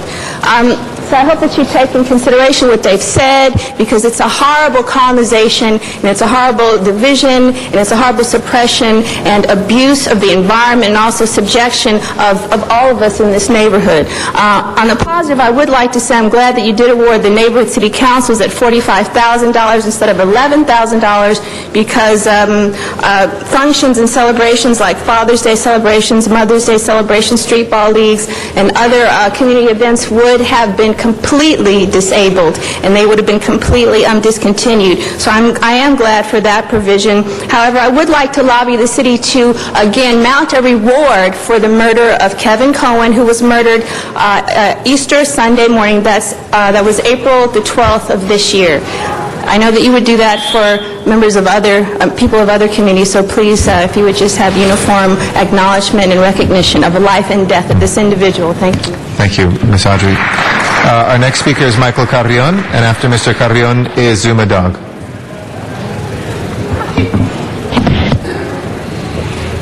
Thank you. My name Good morning. is Carrion, and this is Andrew. Once again, we come to the City Council and to hear ourselves, speak to ourselves. You have a security guard over there that comes over and tells us to be quiet, very rude, and tells us to take it to the back. Yet, you got City Council people over there talking in the same area we were, and he was asked to go back there and tell them, and he chose not to. I guess we have two sets of rules here. One for the people and one for the employees. You don't care about what these people have to say. You're going to go on day by day doing what you want, collecting these large checks. I've come before you and asked you about the illegal parking. People are getting off of buses in the middle of the street because you got lazy detectives parked in the bus zone. Mr. LaBonge talks about doing something about it. If Mr. LaBonge had the courage to do something about it, he'd put it on the agenda. He'd have the parking enforcement people here to do something. But Mr. LaBonge is just all talk. He doesn't like anybody bad-mouthing the Los Angeles Police Department or anyone else, so he tries to defend them with small efforts. Mr. LaBonge should back up what he says, put this subject on the agenda, bring parking enforcement, bring the chief of police, and put the cards on the table. Until you start enforcing these laws, you're nothing but a bunch of hypocrites. You got two standards, yours and the public. The public is held to pay for your mistakes. Mayor Villaraigosa has screwed this city up royally, financially, and you guys stand here and put that burden on the people. The people are tired.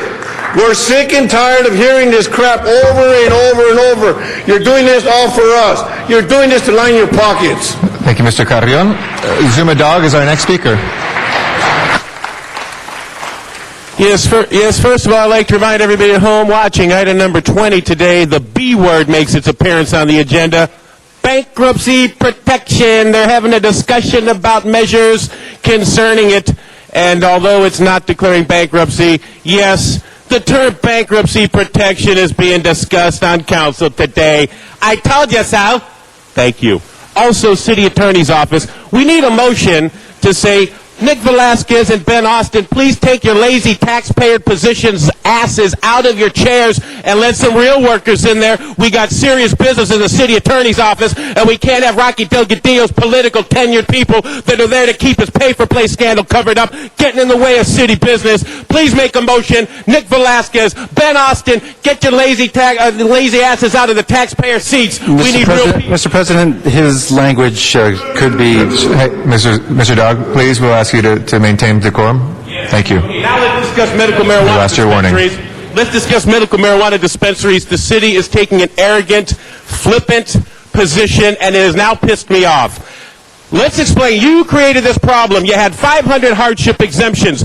You should have been approving or rejecting them all along. Like everything else, you're reactionary. Now you have 500 of them that we're opening up. Now you say, oh, we already have enough. We already have too many. I'd like to say, by what standard, by what measure, how do you know? You've never looked at any statistical information. There's medical records. You haven't looked at them. When you attack the medical marijuana community, you are attacking the gay community and the AIDS community and all the patients, and it's much more widespread than you think. And I will get into it later, but you have no evidence to say that there are too many co-ops. You cannot compare it to other cities that are not as geographically widespread. This issue has popped up. I haven't been an activist for these co-ops, but now you are forcing me to. Thank you, arrogant people. That will close our public comment. If we can go to the items that are called special, please, Madam Clerk. First item called special, Mr. President, is item number 4, and that was called special by Councilmember Hahn. Okay, Councilmember Hahn, we have item number 4. Thank you, Mr. President. I wanted to highlight this item before us. We talked about this in Trade, Commerce, and Tourism Committee with my colleagues Bill Rosendahl and Tom LaBonge, and this is an extension to a contract for an inline baggage screening system at LA International Airport. And this is one of the key pieces not only of modernizing LAX, but of providing a key piece of security at LAX. Part of what we know that has been identified is how people kind of congregate in the lobbies with those big screening machines where they have to carry their own luggage and put it through, and they've handled their luggage more than one time. And part of the inline baggage concept is once you put your luggage up on the conveyor belt, it then goes through the inline baggage screening area, and it's more safe, it's more secure, it clears the lobby a little bit of some of the congestion what was there. So this is an extension to the contract. We believe that it will be ready in October in Terminal 3.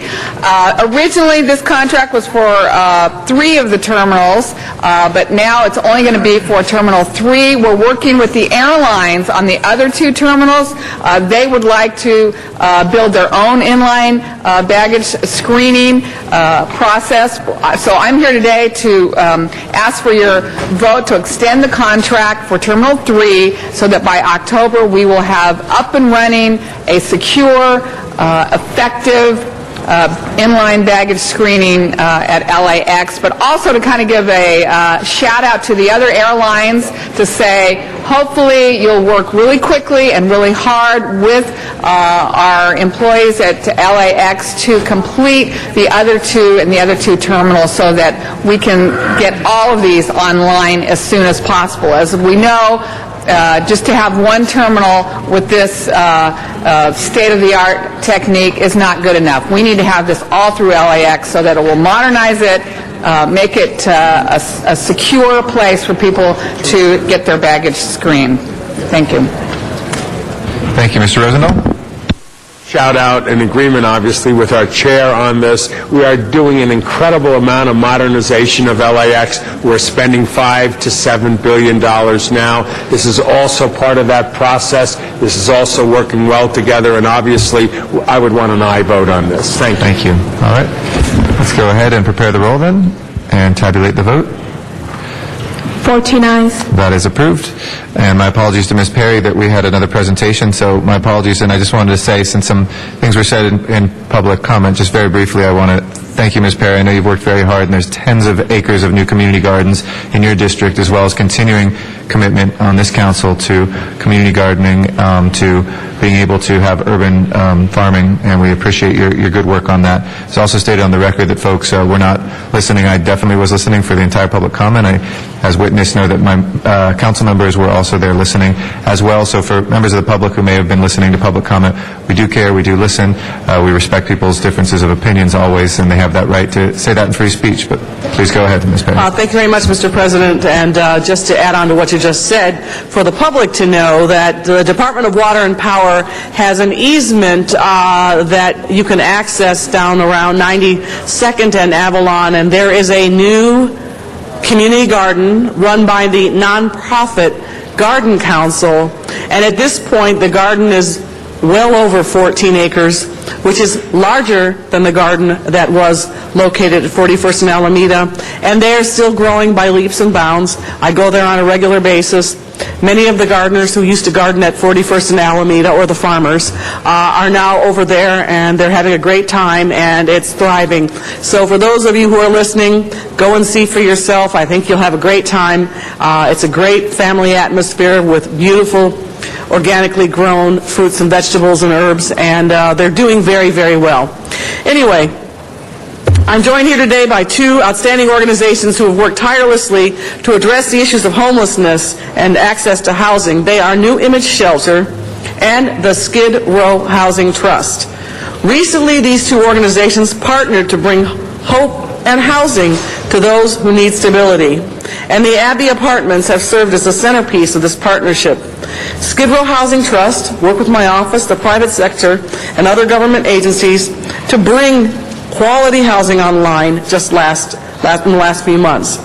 The Abbey Apartments houses 113 rentable efficiency units and 2 one-bedroom managers units, and they are priced to be affordable to very low and low-income, formerly homeless individuals.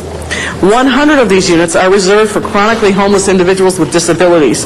The Abbey is also home to a community room, a community kitchen, a dining room, a courtyard, and extensive social services.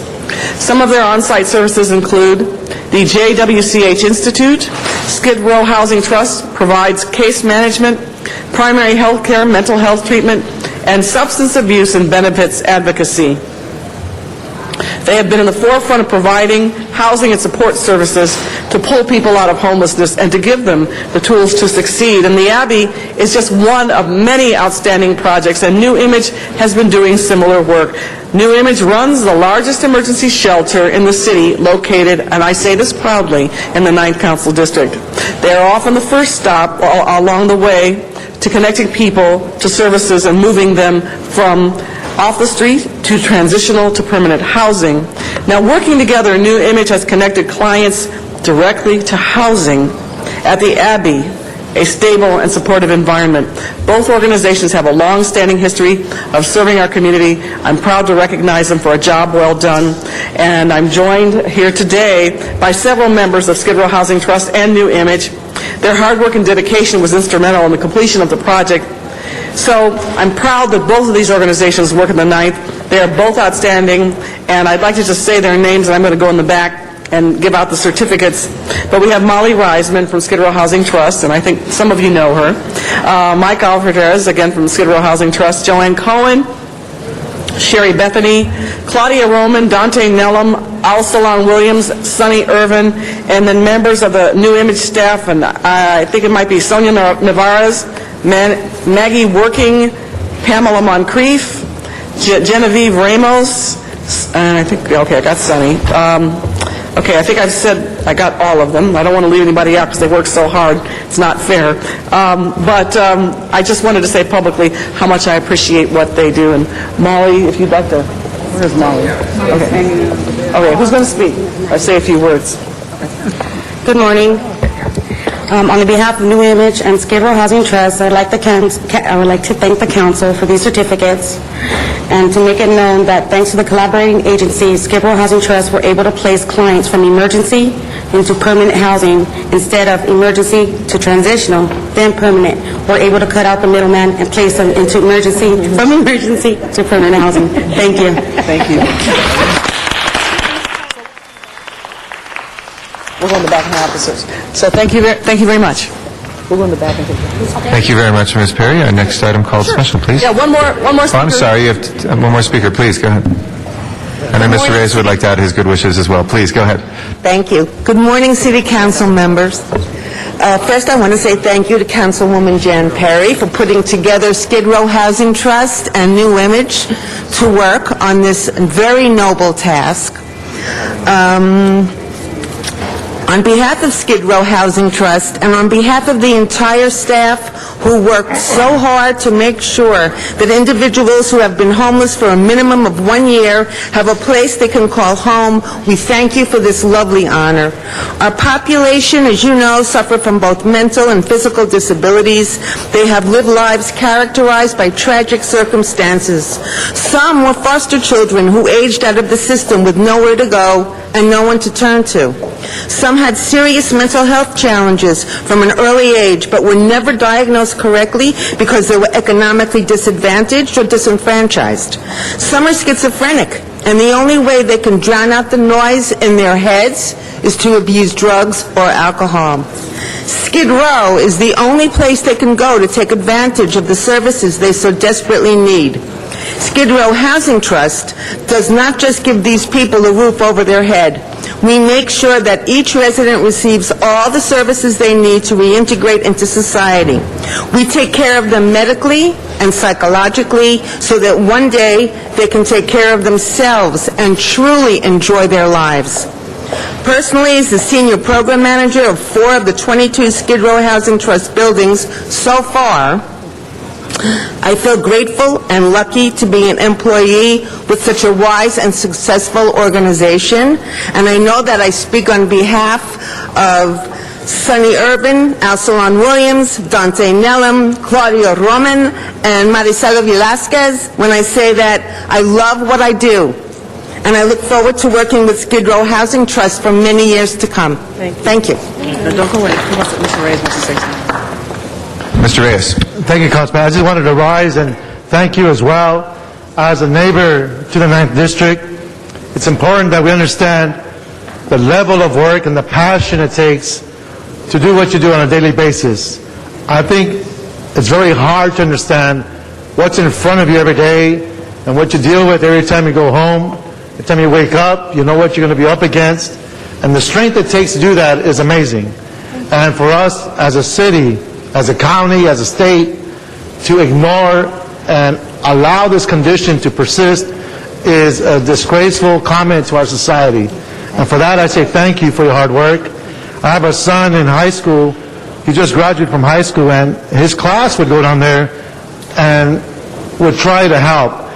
And I was talking to Councilman Perry and how dangerous that can be, because here we are providing a way in which people can give back, but it is a structural issue, it's an institutional issue, it's an economic issue. But for that brief moment, my son learned a lot about humanity, about what we don't do, and what we need to do, and you are a great answer to that, and for that I say thank you very much. Thank you. Thank you so much. That's good. We're going to go in the back to pictures. Thank you very much, Mr. Reyes, and thank you, Ms. Perry. Thank you Appreciate very it very much. Our next item called special is number 5, is that right? Yes, and that was called special for cards. Mr. Sachs, if you'd like to come... Oh, yeah, Mr. Wesson, while Mr. Sachs comes forward. Yeah, Mr. President, would this be appropriate time to say that our own David Laura of Building and Safety adopted Pretzel? Excellent. So our 100% adoption rate is still intact. Good to hear. And he did save Mr. Parks, because Mr. Parks' chief of staff did commit that if Pretzel wasn't adopted, that Mr. Parks would adopt Pretzel the dog. So just want you to know that next time we'll get one just for you. Thank you, Mr. Wesson. Mr. Sachs, we have item number 5 before us now, and Arnold Sachs has a card in. Another opportunity for the wonderful LA City Council to act. Unfortunately, it's another pot of gold for the deep pockets of LA. You're going to consider this new federal source of funding. I wonder how much of this money is going to end up for personnel matters, and how much of it is actually going to be spent on public projects. It was a very interesting presentation in yesterday's Transportation Committee regarding some funding for street hole repairs, and the fact that if the funding was, and I'm going to paraphrase this, and I'm open to correction, the amount of money that would be left over after all the designing was less than $50,000, which would basically be meaning no street hole repairs for anybody. But I do recall seeing the mayor's list of projects, and he had listed $5 million for all these different council districts, but the actual total that they're looking for the government is only $5 million. It's not $5 million for District 1, the District 2, District 3, all the districts. It's a total of $5 million for the whole city. So when they get the money, nobody's going to know who's got it. Nobody's going to know who's getting anything. It's a duplicity that's carried to the extreme measures. There was a meeting, they discussed, Bureau of Street Services recommends 20% increase for your project costs because the federal government only covers 80%. So if you're 20% higher, then you'll get your costs covered. Thank you. We had an update today, and colleagues in our ARRA, which is the Recovery and Reinvestment Committee, ad hoc. So far, we have $389 million, it looks like, in federal grants that have been received. We're following very closely those that need match and those that don't, obviously, to take into account. All of that is available to the public at our city's recovery website, which is recovery.lacity.org. So we commend that to folks who want to follow. And before our Friday council meetings, we have those committee meetings in here, open to the public as well. We'll continue that since there's no action to be taken today. If we can go to the next item called special, please. Mr. President, next item is 15, and I believe on item number 20, there's a request to continue that matter. Yes, till Tuesday. There's no objection. We'll continue 20 till Tuesday. Okay, next one is 15. And that was called special for cards. Okay. Mr. Sachs, if you'd like to come forward on this item as well.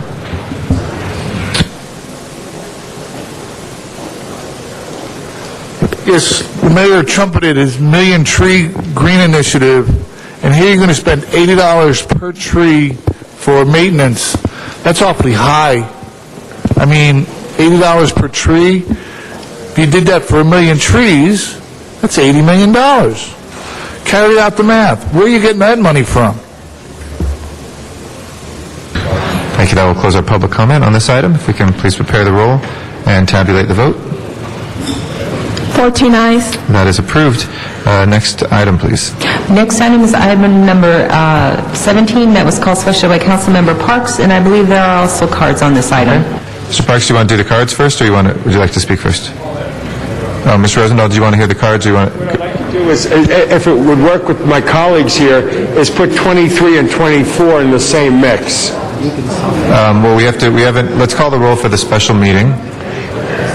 Alarcon, Cardenas, Gruelhan, Weezer, Labange, Parks, Perry, Reyes, Rosendahl, Smith, Weiss, Weston, Sime, Garcetti, 14 members present, and a quorum, Mr. President. Okay. First item, please.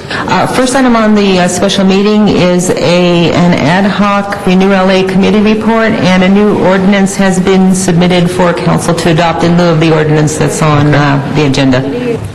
Prepare the roll, please, on that. I'm sorry, you want to speak on that, Mr. Just briefly, so 21 and...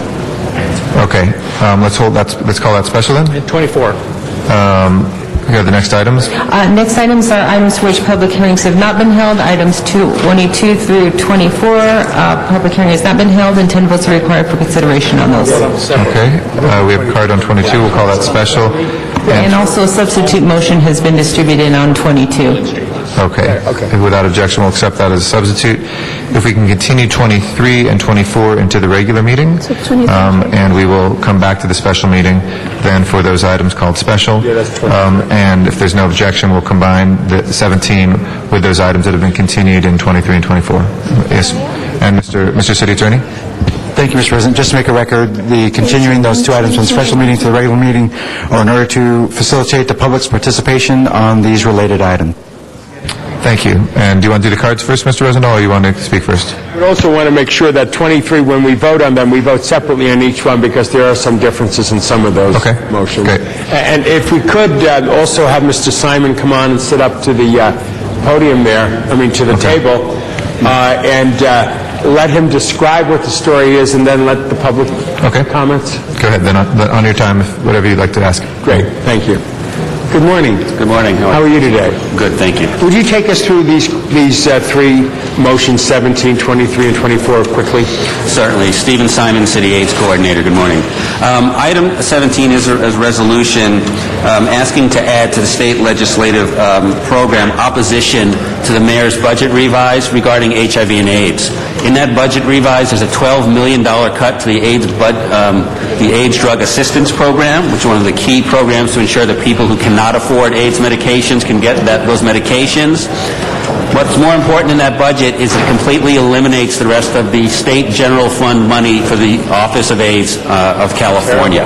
That would completely devastate our AIDS programs across the city and county of California. I don't know if you want more background on that, council member, on that item? So we are strongly opposed to that budget recommendation by the governor.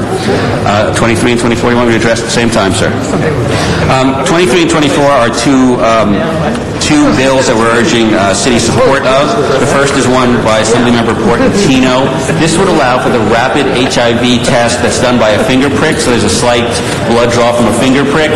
We're asking that be exempt from phlebotomy regulations. These are really quite old regulations that make it very hard for us to do more testing. We could dramatically expand testing very inexpensively if people were trained simply as counselors and testers to do that test.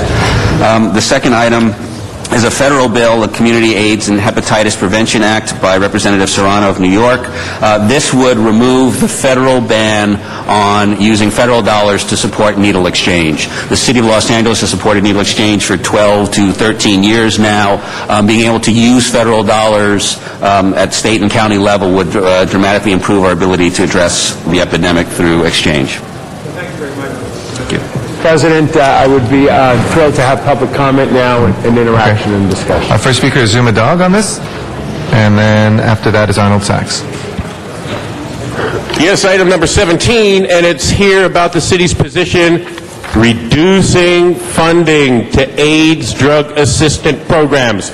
I'd like people at home to know that we're talking about reducing funding to AIDS drug assistant programs. It's a state issue here, and city council's opposed. But I'd like to say, when they so flippantly and arrogantly say, hey, we already have enough medical marijuana co-ops, because I'm a city council member, and I looked around today and said, hey, we have too many, not based on any... Excuse me, Mr. Dog, I warned you about the decorum. Could you please address the council in a respectful way and maintain decorum? We can't even understand what you're saying when you do that, so please. I'm sorry, I do not like that at all. When I say my First Amendment rights were just violated, you're allowed to put tone and inflection into what you say. Now what I'm going to say is that when we have less money for AIDS funding for drugs, medical marijuana dispensaries, city council has arrogantly and flippantly put their finger up in the air and said, hey, I decided that we've had enough, even though I haven't based it on any type of statistical information at all. So I'd like to remind city council that if you're going to be reducing money for AIDS programs, drug treatment, that maybe you're going to be needing more medical marijuana dispensaries, because guess who a primary use of medical marijuana is? AIDS patients. And it looks from this agenda that there's going to be less money for their drug treatments. So that means alternative treatments, medical marijuana. So before I hear any city council member step up to the mic or their chief of staffs and say, there's too many of them already, because I think so, and I don't want to hear them say that the people don't want this, it's just some people, and the people don't want this. Well, I think you have another more compelling reason of why the people do want it, and why you better not arrogantly and flippantly just base decisions without facts after you let the problem get out of hand by not approving them, and you let them to open. So we will let free market decide where these need to be at this point, because I said so. Thank you, Mr. Dog. And just a reminder, you were the person who asked me to let you know when you're being too loud as well. So that one, and just want to state that for the record. Mr. Arnold Sachs is next, and our decorum and rules for conduct are posted there on the podium for all speakers, and we appreciate, folks. We do want to understand the ideas that you're expressing, but loud, threatening, personal, or abusive language is prohibited, and disorderly conduct that disrupts the meeting, the orderly conduct of the meeting is prohibited. Mr. Sachs. But there's no standard there, sir. I would like, though, for clarification, the city attorney mentioned that the two items were continued from the special meeting because, so it would allow for public participation. I'd like to know, after Zuma Dog and I speak, that other people are going to speak on those two items that were held for the public, so-called participation. But what was really interesting, for me anyway, when I was reviewing the meeting regarding the LA Marathon, there happened to be a couple of speakers who came forth from an AIDS charity organization that has runners in the marathon. And in that race, or in that discussion, they were upset about moving the date of the marathon from March 1st Mr. Sachs, we have before us right now, relative to the review of AIDS Drug Assistance Program, and that is out of order. So if you could please talk about that, that is... Sir, if you could please talk about that. We have general public comment. We appreciate that you come here every day and speak in general public comment, but if you will please talk about the AIDS Drug Assistance Program. Well, the point I was trying to make is that they raise funds to fight AIDS, and that the training date changing would interfere with their fundraising. Each runner raises $1,600, it was told in that meeting. And the council went ahead... Thank you, Mr. Sachs. I'm sorry, sir. You're out of order. It's unduly repetitive, and we're actually discussing something different right now, so that will be the end of public comment on this one. And Mr. Sachs, I'm trying to say this very respectfully, but it was out of order. Okay? We'll close the public comment on that. Mr. Rosendahl, did you... I'm sorry, we have one more public comment card on that. From Van Nuys. Mr. Matt Dowd, you'd like to address us on 17 and 2324? Good afternoon. Yeah, thank you. And I was understanding what he's saying, and as far as I'm concerned, we come here for public comment. Sir, we're not here to discuss what happened just before. It wasn't that we didn't understand what he was saying. It was out of order. If you'd like to discuss right now the AIDS Drug Assistance Program, we'd be happy to take your public comment on that right now. Thank you. All right. I see how we're playing it, so we're going to play it like that. We'll play it like that. This is a state initiative to take away the money, because the state is virtually they're going to be bankrupt in a month. So I'm just happy in a way that I'm not happy that any of this funding is lost, but I'm happy that it strikes home to Bill Rosendahl. I'm really happy about that. Something actually cuts into his lifestyle. Because this whole AIDS thing, see, you got David Carradine coming there, getting caught in a hotel room, in this kind of, this behavior that's going on in America and with Americans, that's what the Muslims and everything want to fight. That's what terrorism's all about. This whole, let's just do whatever we want, sexually or whatever. I'll have anal sex and get... Sir. Excuse me, sir. If we will ask you, please, the protected speech does not include the one area that the Supreme Court did find is on speech of a sexual nature. If you'll please try to express the ideas here on this legislation, we appreciate it. But if you can please not go too far afield. Thank you. Well, you set the rules, and I told you how I'd play it. If you want to play tough, we'll play it tough. I could say plenty more than that, too. But apparently, according to the city attorney, we're not going to get this money. Right? So I'm just saying, ha, ha, ha. Finally, you're getting something taken away that means something. Ha, ha. Thank you, Mr. Dowd. That will close our public comment. Mr. Rosendahl, did you want to say anything else on these items? I just wanted to alert our colleagues that, again, we cannot cut back on funding for something that is a life-threatening reality. I don't want to get too personal. I lost a partner to AIDS way back when. He died in January of '95.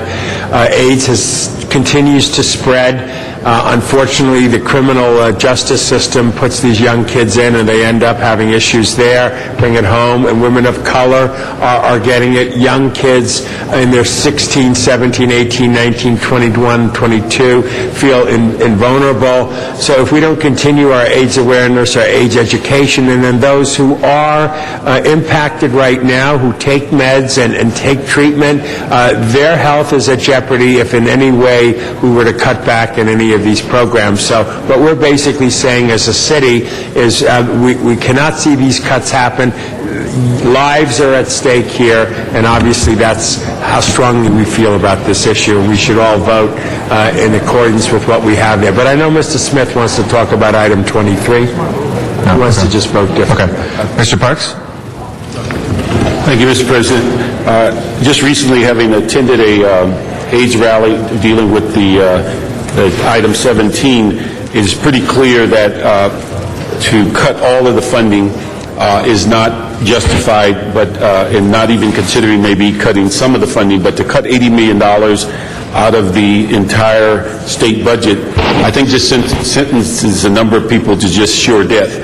We celebrated in the 8th District when we received our second clinic that had the ability to do this, the 15-minute test, and now they're in jeopardy. And I think when we look at where the increase of AIDS patients and the increase in HIV contacts, there are certain communities that are going to suffer far greater than others. And so I think that when we look at the combination of these three items, to be 15 or 20 years down the road still debating whether needle exchange is going to be something that's inappropriate when we know that hepatitis and HIV are both issues that are impacted by needle exchange, to deny federal money based on the fact that 15 years after most people came to grips with it, we're still denying federal funds for needle exchange, just sends a clear message that we have a group of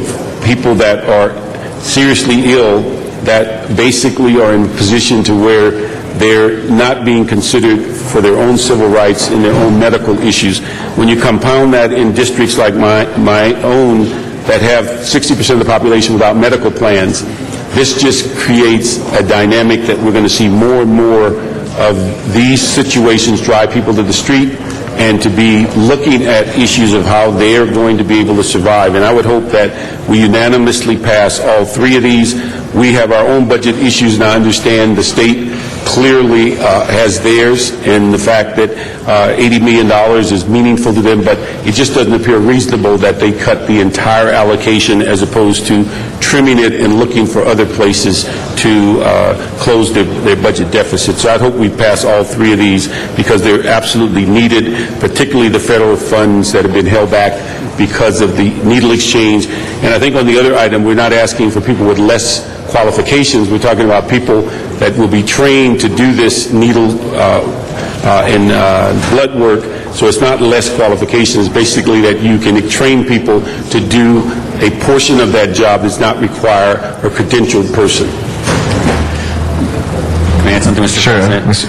I do want to let folks know there is a very clear local impact. We're already meeting with our partners at the county, and there's a lot, and local employees of AIDS organizations are being laid off as we speak. It has already started to happen. It will expand and increase, and we're just hoping the state, again, reverses this. Thank you.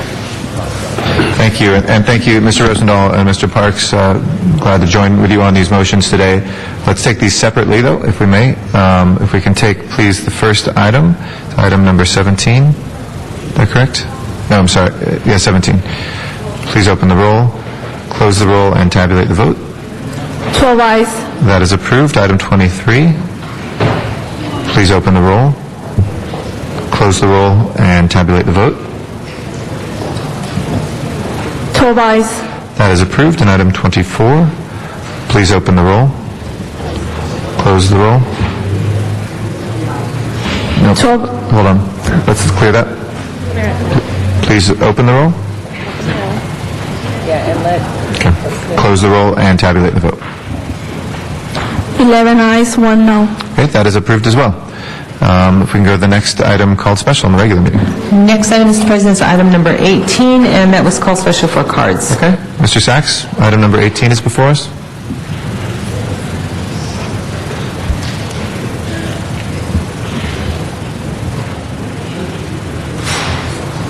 Sure. Yes, thank you. I was wondering if there'd be a state law that would expand protections from fraud from the city council that would assist the public. Sir, we're talking about home foreclosure. I understand. Thank you. And I know that we've warned you before, so that is also out of order, and that will be a violation of the policy. Thank you. Mr. Matt Dowd is our next speaker, number 18. Yeah, this is an interesting one. It's been around for a couple of months now, and what the city's trying to do here is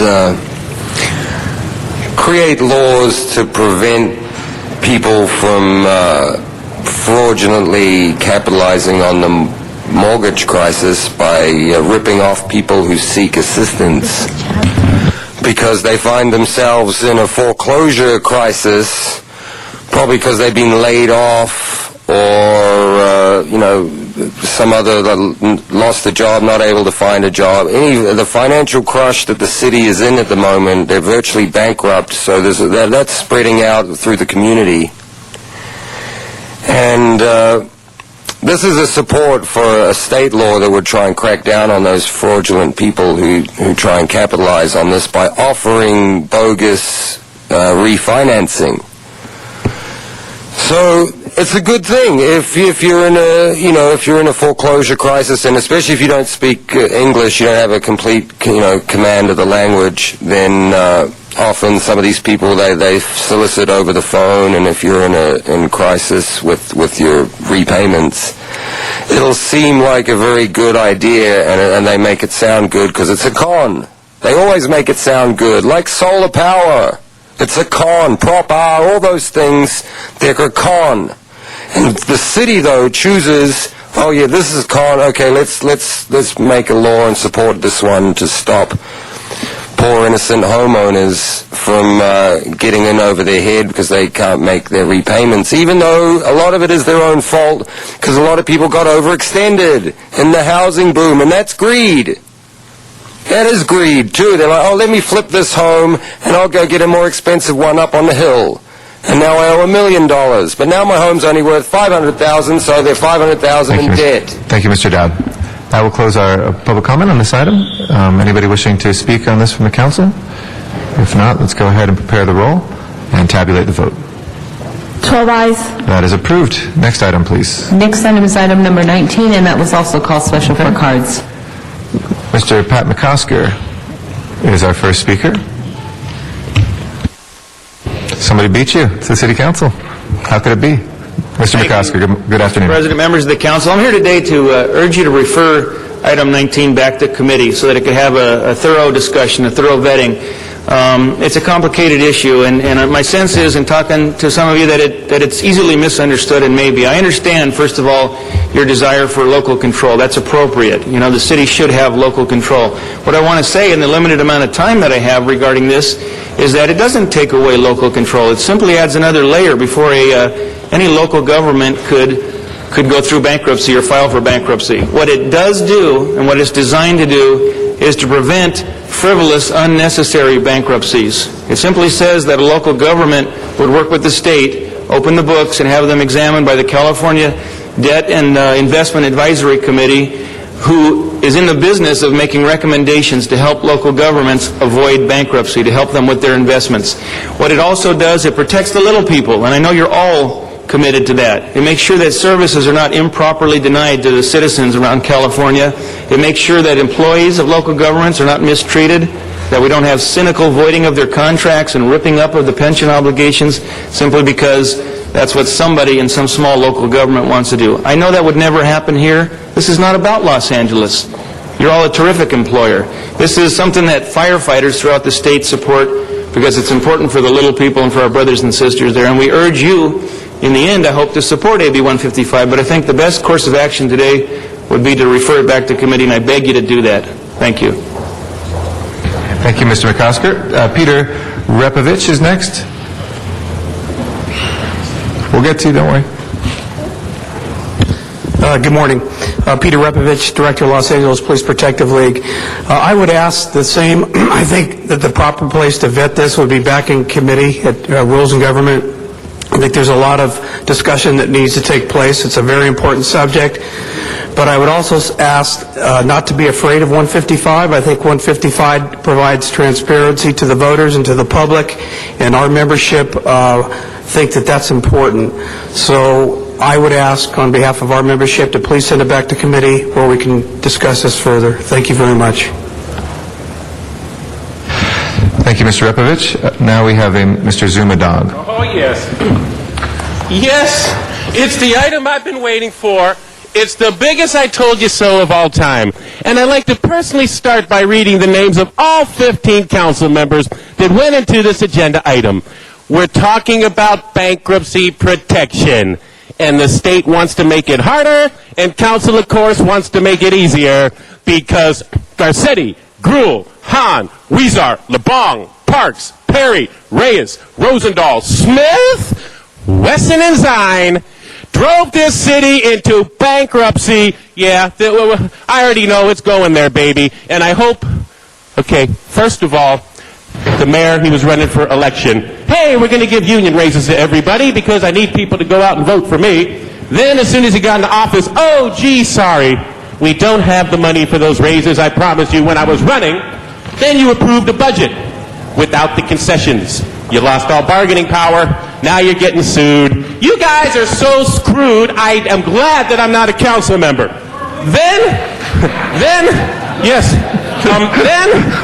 But you know, first of all, Greg Smith just said he's glad I'm not a council member, violated my Brown Act, distracted me. But I will say, Greg Smith, the one who's supposed to be watching the pension money, I'd like to say that the city lost $7 billion in Wall Street on risky shell investments that went to their friends, cronies, cahoots, and guess what? Now it's all being investigated by the New York Attorney General, California Attorney General, the SEC, Barack Obama, and Greg Smith should have been watching the pension money. Greg Smith should have been watching it. He defends it. $7 billion. Could you please lower your voice, sir? $7 billion lost. That's going to be the big bankruptcy, and none of you did a damn thing. I knew it. I came here and I warned you about it. Please lower your voice. I said, hey, the city's riskily invested in pension crap. And you laughed. You said, what do you know, Zuma Dog? I'll tell you what I know. I know you bankrupt the city, loser. Mr. Dog has violated the slanderous, profane remarks. Call us names, sir. We're very respectful. Sir, you're banned for the next 2 meetings per our council policy. James Johnson is our next speaker. Dr. Clyde Williams will be our next speaker. Good afternoon, sir. Good afternoon, council members. James Johnson, Program Director, SEIU Local 721. Local 721 represents, obviously, the city of Los Angeles, but we also represent well over 100 other cities throughout Southern California. This issue is very critical to us as, like the city, many local governments are really struggling financially right now. It's surprising to learn that California is one of only 12 states that provides blanket authorization for local government to enter into bankruptcy. AB 155 simply looks as we deal with this terrible economy, we need to be more serious about the fact of why and how cities come to the table with what many consider the nuclear option, which is bankruptcy.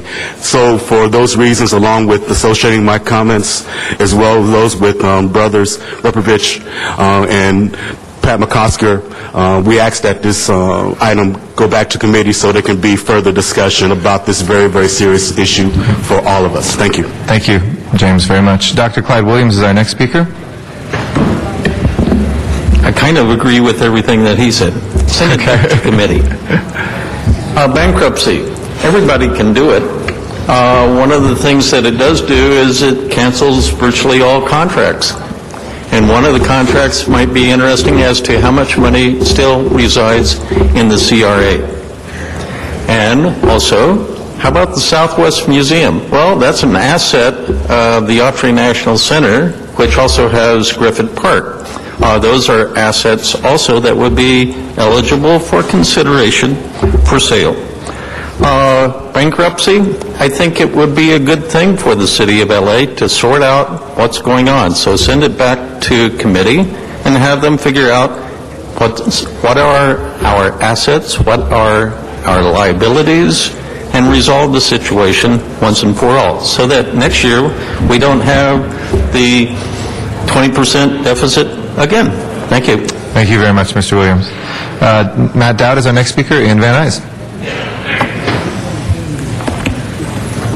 Yeah, thank you. First of all, I want to thank Mr. Repovich, because he said it. You have 1 minute, sir, just to let you know, and that's not coming out of your time, don't worry. Only 1 minute? What about the special meeting? I'm getting ripped off. I also had public comment in. And in this, sir, you have 1 minute left in this meeting. Oh, in this meeting? Okay. So anyway, he said it, and thank you not to interrupt me unless, it's really important. And that's not. I was to assist you, Mr. Dowd. Okay, I don't need assistance. Thank you.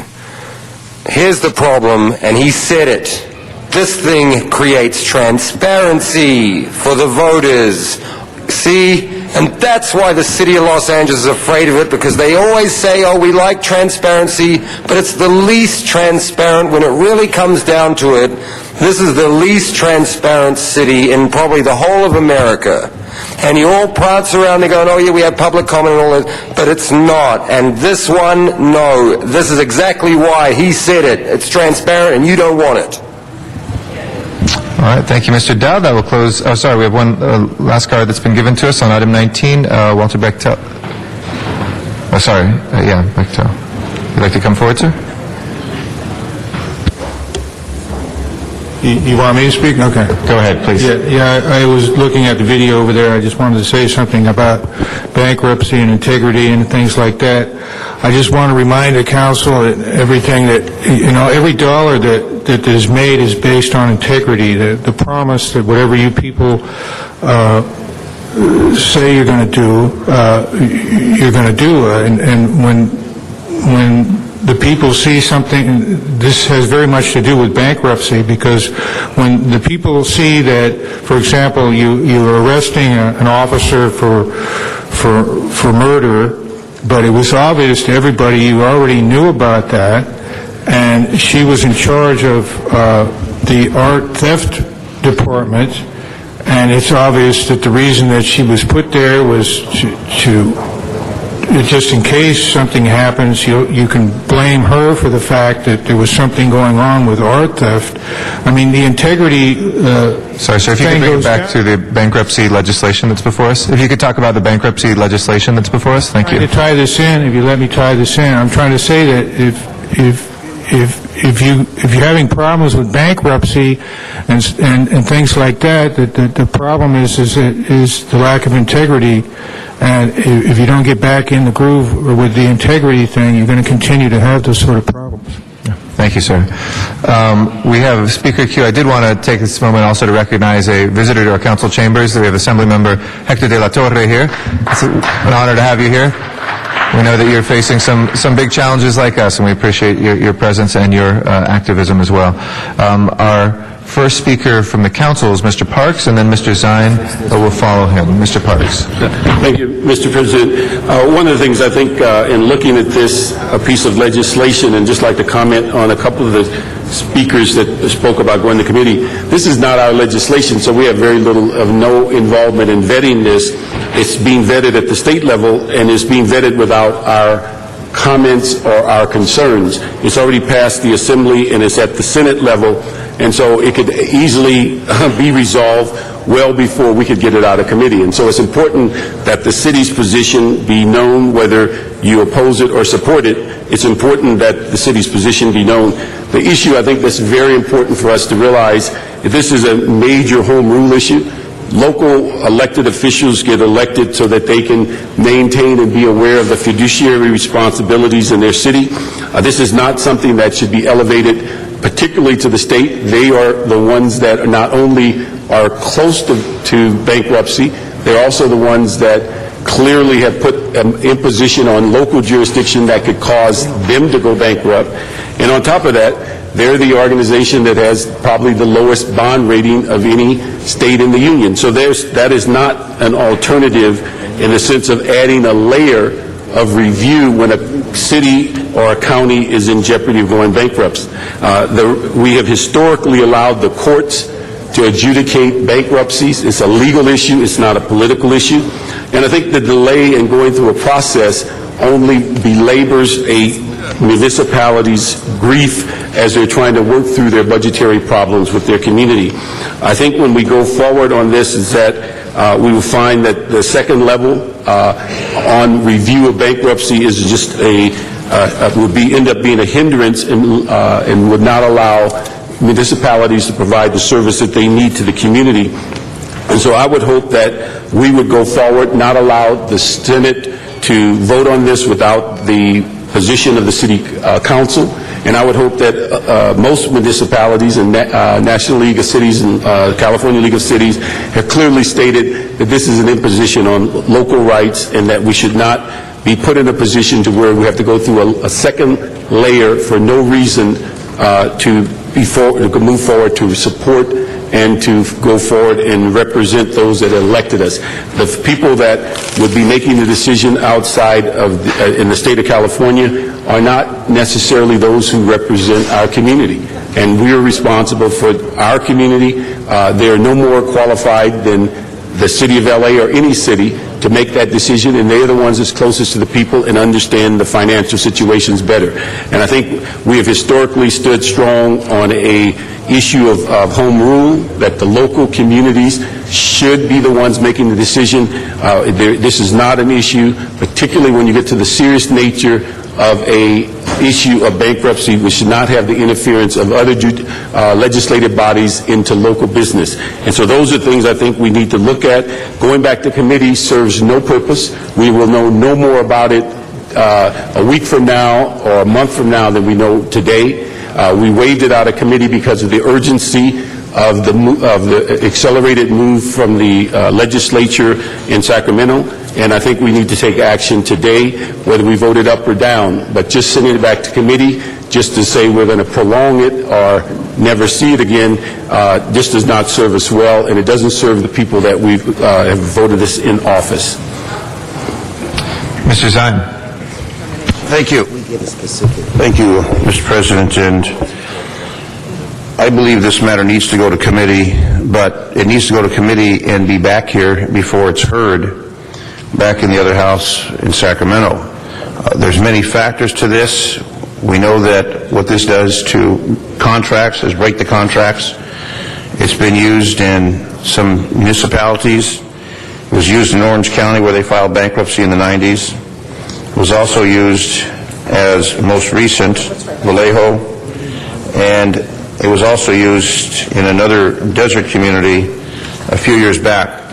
But what it simply does is break the union contracts, and I think it sends a mixed message to our city employees when we're in negotiations. We know we have financial matters pending before us, and it also frightens people when you hear the term bankruptcy. Foreclosure, bankruptcy are frightening words, and when the municipal government starts talking about something in that arena, it causes business to be concerned, it causes the economy oftentimes to be concerned. So I think the best course of action would be to send it to committee, but with the understanding that we would have information on when it's going to be heard in the other house in Sacramento, and then we would have it back here. We could make a decision on this, send our message up to Sacramento. The legislature can do as they wish, but Los Angeles can send a direction that we wish to follow.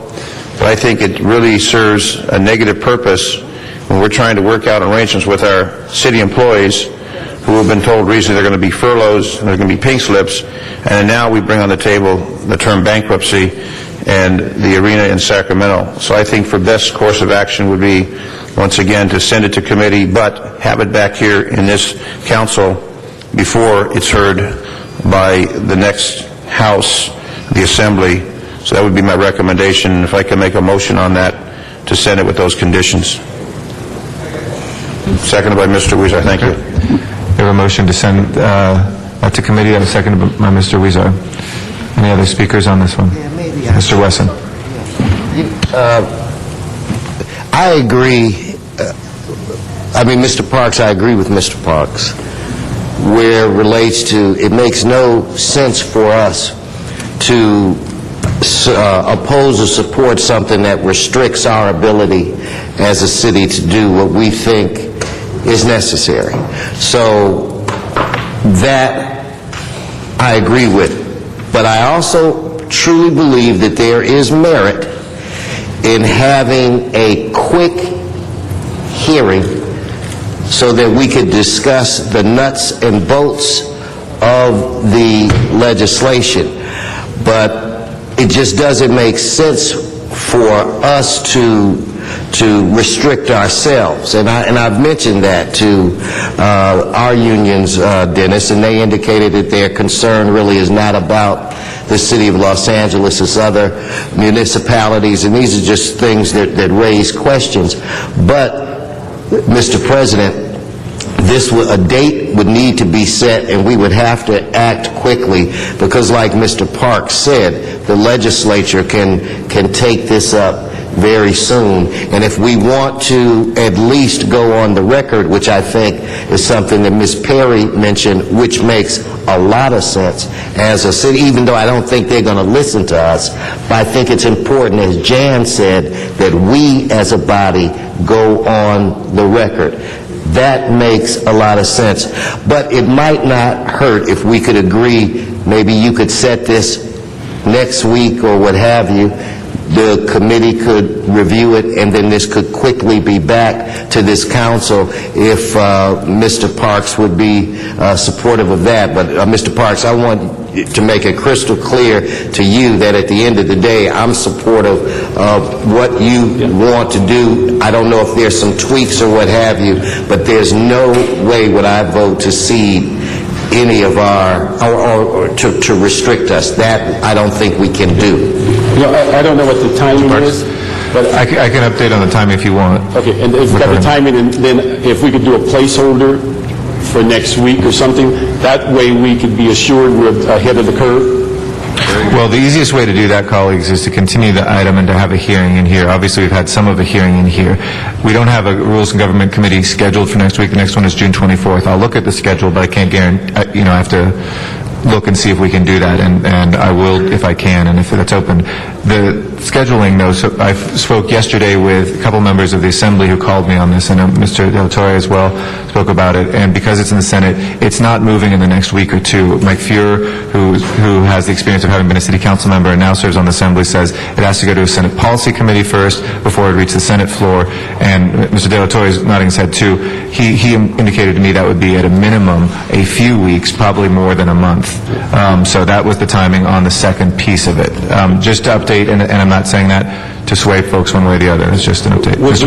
You mentioned earlier about having the hearing in council. Well, the quickest, we could either refer it back to committee. Well, I have to look at my schedule. I can't guarantee on the floor right now that I can do it next week if folks wanted. So if you wanted a placeholder for next week, I couldn't guarantee that we can hit the placeholder, but we can put the placeholder in. But could we have the hearing in council? We could do it in council as well, but it depends on what the will of folks are. Set up a special meeting. We can either do it in committee or in council. My only point was if folks wanted to have a placeholder here for Friday or something, I couldn't guarantee that we'll hit the placeholder. I would recommend that we could have the hearing in council next week, and then you wouldn't have to set up a special meeting, and we can debate it, have the CLA and all that other, and make a decision. But I do think it's important that we're on the record, one way or the other. Ms. Gruhl? I support it going whether to committee or having a different hearing, because there's not a whole lot of information for us on this without going to the committee as far as a report from our office, CLA or CAO. None of those reports, I think, have really come forward as to explaining what's going to benefit us. So I think I just want to make sure we have all the data in front of us before we take a vote on a serious issue like this. Our crack clerk suggested we could also refer it to committee and continue it in here. And that keeps our options open looking at the scheduling. Mr. LaBonge was going to do the same thing, right? Our crack council member from the 4th was beat by our crack clerk from the 15th. Mr. Zine. That's fine. As long as we can have the hearing, we can get the experts, get the information, and we really don't have that information at this time, so I think it'd be appropriate. We have it placed on the agenda. We have the hearing, whether it be here with the experts that we need to get all the information. As Ms. Gruhl said, we don't have the reports from our review process, so that would be fine. So we'll instruct the CLA to give us a report. Why don't we continue it in here? We'll refer it to committee just to keep that option open, but you can take it up here right away as well, CLA. Okay? For next Friday. We'll continue till next Friday, the 19th. We'll ask the CLA to give us a report analyzing this. I know our CLA, our number 1 and number 2 CLA are out today as well, which I know many people want to hear them weigh in. But we got number 3 here. But why don't we get we can return a report within that week time? Okay. All right. With that, let's go ahead then and continue that without objection. Next item, please. Next item, Mr. President, is on the special meeting. Do you wish to recess the regular meeting? Yes, please. Let's do that. The next item then is item number 21, and that was called special by Council Member Smith, and a new ordinance has been submitted. Let's go ahead and prepare the roll on 21 and tabulate the vote. 12 ayes. That is approved. Next item, please. The next item is 22, and that was called Special 4 Cards, and substitute motion has been submitted on that one as well. And that was accepted without objection. Mr. Sachs, we have a card in on item number 22, and then we have one from Mr. Dowd in Van Nuys as well. Like to come forward, Mr. Sachs, and Mr. Zine, if you'll just move a little to the side, please, so that we can hear our public speaker.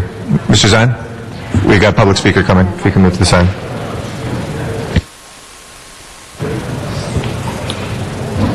Darn, I missed the photo. Go ahead, Mr. Sachs. Yeah, I'm concerned about this transfer of funds for salary account deficits and other year-end obligations.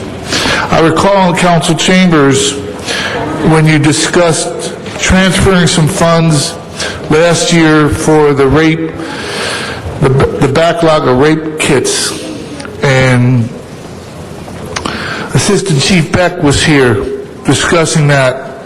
And you, Mr. President, mentioned that $700,000 had been allocated. You had managed to come up with $700,000 for the rape crisis kits, or not, to hire new personnel to assist in the backlog.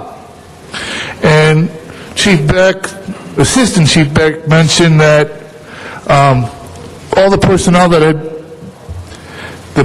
had been proposed weren't hired. And the question came up about where'd the money go? And the response was all the money that was allocated for this fiscal year has been spent. And that always stuck with me as, well, if it was allocated for this purpose, and it wasn't spent on that purpose, and that purpose being new personnel, then what was it spent on? And the only logical explanation would be overtime. And when you talk about transferring funds here to these different departments, what is it for? Is it for a backlog? Is it for regular hourly work? Or is it to cover overtime? What are we paying for here? What are you paying for? What are you charging for? When do we get some relief from the high cost of government? The budget concessions looked for by the mayor were about cutting personnel, layoffs, or furloughs. When do they equal out? Thank you, sir. When does the public get some response? Matt Dowd is our next speaker, and all of the detail of the committee reports is available online as well through the city clerk's office that details some of those questions. Mr. Dowd. Yeah, thank you, and I wasn't aware you could slander someone by calling them a crack councilman, but if that's what he is, Tom LaBonge, then that's the way it'll be, the crack councilman. Thank you, sir. If you could address what's before us, and despite misunderstanding of the word that was used, go ahead. That's why the First Amendment's there, so you don't have to make those decisions. Now, anyway, let's talk about this unappropriated balance transfer of funds for salaries. See, here's one I don't like. Transfer $550,000, yes, from the unappropriated balance, so we haven't done anything with that money, and the reserve for economic uncertainties. That's an account we have here in the city of Los Angeles. But we're taking the $500,000 out of these reserve accounts for, yes, city attorney salaries. So first of all, someone in the city attorney, I can tell you how to save doing that. All you got to do is fire a couple of those the crack attorneys, and I'm using it in your way, not my way. Even though it's not my way, it's just the way you think it's my way. So that's one you could knock off. Fire a couple of crack attorneys in the city of Los Angeles. And here's one from the Ethics Commission Fund. Okay, you don't need the money in there, so I'm in favor of that. You don't need it, forget all of it. Just take there's no ethics, so we don't need money in that account. Okay, $700,000 from the Mayor's Office Fund, Salaries General, to Salaries as Needed. Now, I don't like the sound of that one. Salaries as Needed within the Mayor's office. Isn't that just lovely? So anybody who's got any problem with the Mayor of Los Angeles right now, call 311 and say you don't like the way they're taking $700,000 from your salary general to salary as needed, because that doesn't sound very transparent. They're just going to give it to anyone they want. That will close our public comment on this item. Any council members wishing to be heard? Mr. Parks? As to move that, it's just a matter of closing accounts and allowing people to have payroll over the next couple of weeks, and we'd ask forthwith once it's approved. Thank you for that excellent explanation. We appreciate it. With that, let's go ahead and open the roll, close the roll, and tabulate the vote. 10 ayes. That is approved. Let's send that forthwith without objection. If we can go back to the regular meeting and send number 18 forthwith without objection as well. And also, Mr. President, you're adjourning the special meeting. I am going to do that, absolutely. Let's adjourn it. The special meeting's adjourned, back in the regular, and 18 will send forthwith to the mayor without objection. Okay, next order of business, please. Council has motions for posting and referral. Those motions are posted and referred. There are excuses on the desk. Councilmember Parks requests to speak to July 21st, 22nd, and 24th. A motion is required. That leaves 11 council members. I'll move that. Ms. Gruhl seconds. Mr. Parks is excused. Next, excuse. Councilmember Perry requests to be excused Wednesday, June 24th, to arrive at 10:50 for city business that meets council policy. All right, she's excused. And Councilmember Smith requests to be excused June 24th for city business. A motion is required. That leaves 11. Okay, I'll move that. Mr. Zine seconds, and he is excused. And that clears the desk. All right, do we have any announcements, colleagues? Mr. Rosendahl? Yes, this Sunday, Gay Pride Festival in West Hollywood, and it's going to be an incredible, again, opportunity for people to network and meet each other and be proud of who they are. I'm going to be on the fire truck with a whole bunch of my colleagues that are right around the horseshoe. First, you're going to have the amazing Dennis Zine in his leather and on his motorcycle. I might jump behind it for a minute or two with him. But the mayor's going to be there. Rocky will be there. The new city attorney, Carmen Turtunach, will be there. And the council member and city controller-elect Wendy Gruhl, Janice Hahn, Jose Huizar, Tom LaBonge, Bernard Parks, Jan Perry, Ed Reyes, Jack Weiss, Dennis Zine again. And so it'll be a heck of an opportunity for us to mix and mingle. I urge everybody to come on out to Gay Pride, have fun with yourself and with everybody else, and it's a wonderful moment. Thank you. Where is it? It's in West Hollywood along Santa Monica Boulevard. It starts at 11 in the morning. We're all going to get over there at Fountain and Crescent Heights and get in that motorcade and in that parade. And so that's where it is. West Hollywood, 11 a.m. this Sunday. Thank you.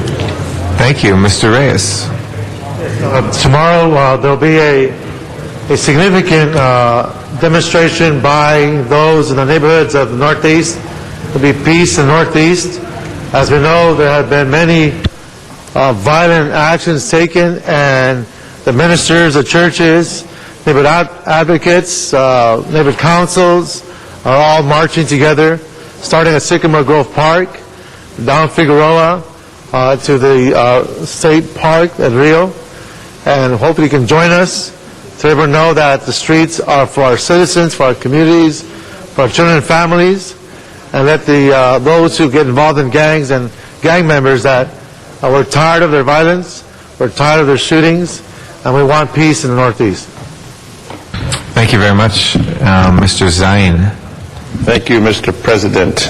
I want to remind all dads that tomorrow is Optimus Dad's Day Dash, and that's going to be at Warner Center Park, 1500 Topanga at 7:30 a.m. Bring your kids out for the Dad's Day Dash, a wonderful event in Woodland Hills. Also, Winnetka Neighborhood Pride Day is tomorrow at 8:30 in Winnetka. And I think I have one more, Mr. President. If you just give me one more minute here on Sunday. I'm sorry, your time's expired. Pardon me? I'm sorry, your time has expired. Time's expired. Well, we'll see if we can add a couple more seconds to it. Mr. Parks? Oh, the ICANN Network, Child Abuse Network, Canoga Bowl, 2 o'clock on Sunday. The ICANN, it helps with the Abused Children Foundation. That's at Canoga Bowl, 2 o'clock Sunday in the beautiful city of Canoga Park, All-American City. Mr. Parks. Mr. Parks. Janice won't let me speak. All right. No, I don't have anything. Mr. LeBon? No, I just want to say it's June 14th. It's Flag Day this Sunday as well. So remember the flag wherever it is. And I thank Mr. Rosendahl, who's a true veteran here, and Mr. Smith also Richmond. Official Army birthday. Any other announcements? If not, do we have any adjourning motions today? If I could ask everybody to please rise for our adjourning motions. Ms. Hahn, Ms. School, if we could rise for adjourning motions. Ms. Hahn, Ms. School. Yeah. Mr. LeBons, was that an adjourning motion you had, or? Okay. Mr. Parks? I'd ask that we adjourn in memory of Cheryl A. Flowers, who passed away on Tuesday, June the 9th. Cheryl was a director of communications for the Tavis Smiley Group, a longtime executive producer for the Tavis Smiley Show on public radio. She was the executive most responsible for the success of the radio show for its 3 years on NPR, and was personally asked by Smiley to take the helm when he moved in 2005 to have the show distributed on Public Radio International. Tavis Smiley's quote is that Cheryl's vision and direction made possible the early success of our NPR program and laid the groundwork for the success we're now enjoying on PBS television show. Without Cheryl's particular genius, our company's capacity to empower listeners and viewers over these years would have been severely diminished. We all loved her deeply and will sorely miss her. In the days ahead, we will find an appropriate way to honor her short life, ensure her legacy endures. Flowers passed away, as I mentioned, on June the 9th at 5:30 in the morning at Cedars-Sinai Medical Center in Los Angeles after a 2-year battle with cancer. The family announced that there will be no funeral service, but they plan a memorial service in the coming weeks to celebrate her life. She's survived by a host of family members. Mr. Zine. Thank you, Mr. President. Request we adjourn in memory of Robert Russo Blessing, known as Bob Blessing. Passed away June 9th. Resident of Woodland Hills for 38 years. Born in New York, November 1924. Grew up in New York State. Served in the Army Signal Corps during World War II. Graduated from Rochester Institute of Technology and the University of Rochester. Began his career with IBM in New York in vacuum tube development. Also worked at General Dynamics in New York as an electrical engineer. Retired from TRW International, a subsidiary of TRW in South Bay in 1990, where he was a senior program advisor in microprocessing, assisting Japan to bring their space program to fruition. In New York State, Robert was president of his local chapter of the Lions International, senior member of the Radio Engineers, as well as a member of other technical organizations. Also, the original organizing member of the Woodland Hills Warner Center Neighborhood Council. Served 5 years as a board member of Area 1, board oversight for Propositions A and AA at Pierce College, member of the Woodland Hills Homeowners Organization, a member of my community posse. Retirement gave him the opportunity to go back to the outdoors and enjoy the pleasure of growing vegetables and flowers at the community garden at Woodland Hills Academy. As a volunteer for the past several years, Bob managed and supervised the care and operation of the garden. Was an avid science fiction reader, was known as a kind, gentle, and patient man, and an outstanding, loving, caring husband and father. He will be deeply missed by his family and the community. Survived by his lovely wife, Shirley, of 52 years, son, Donald Michael Blessing, and daughter, Patricia Blessing Rivera, their spouses, and 3 granddaughters. May he rest in peace, Robert Russo Blessing. Thank you. Mr. Reyes. Mr. President, I'd like to adjourn in the memory of Hortensia Carrera, who was born in June 19, 1921, in El Paso, Texas, one of 11 siblings from the parents of Ignacio and Guadalupe Martinez. During the Depression, her family moved to Avalos, Chihuahua, Mexico, where as a child she would meet the love of her life, Enrique, to whom she married for nearly 63 years. Hortensia and Enrique were married in August 1946 in El Paso, Texas. After Enrique's discharge from the military, and shortly thereafter, they moved and settled in Los Angeles. With only a 6th grade education in Mexico, equivalent to high school in the United States, Hortensia worked for Los Angeles County General Hospital as a medical technician in eye surgery for 13 years. She helped her husband, Enrique, who was a design engineer specialist for 35 years in the aerospace industry, to raise 5 children and put them through Catholic school.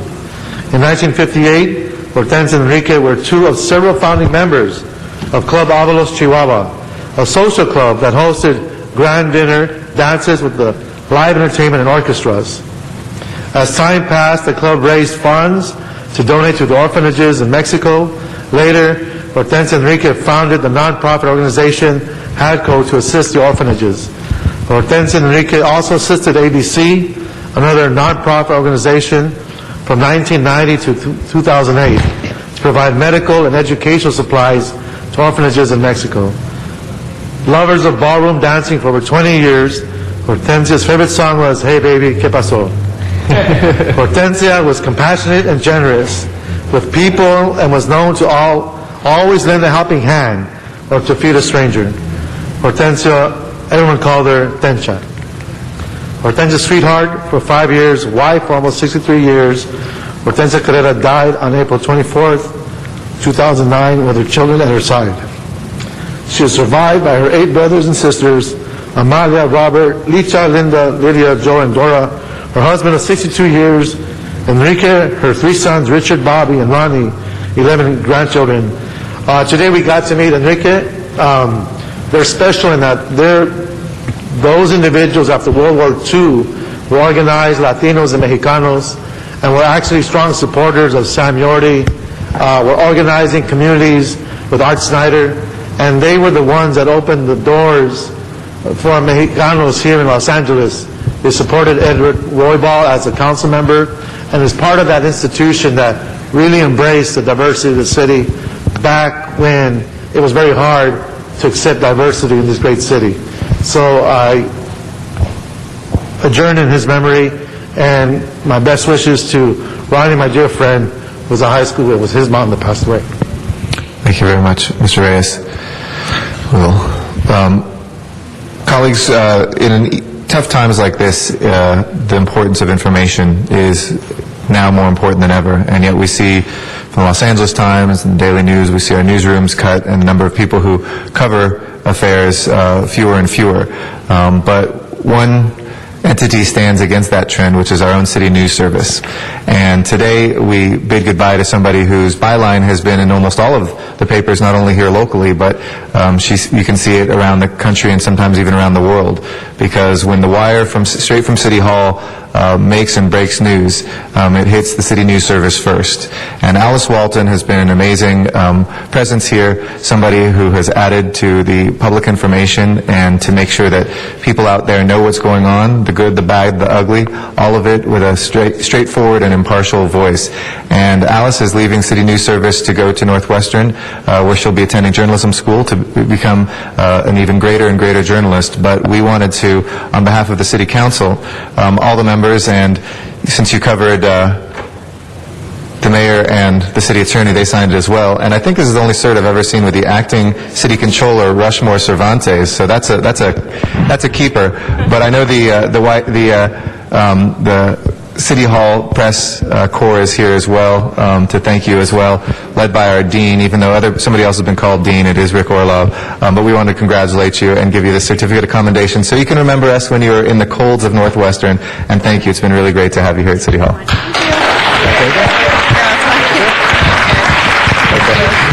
Thank you. And yes, Mr. Rosendahl? Yes, I'd like to just say, having been a journalist for 16 years with my show and all that, coming here and working with you and being able to pick up what you write and actually see journalism at its best has been a great honor for me, and we wish you nothing but success as you go forward with your studies. Congratulations. Thank you.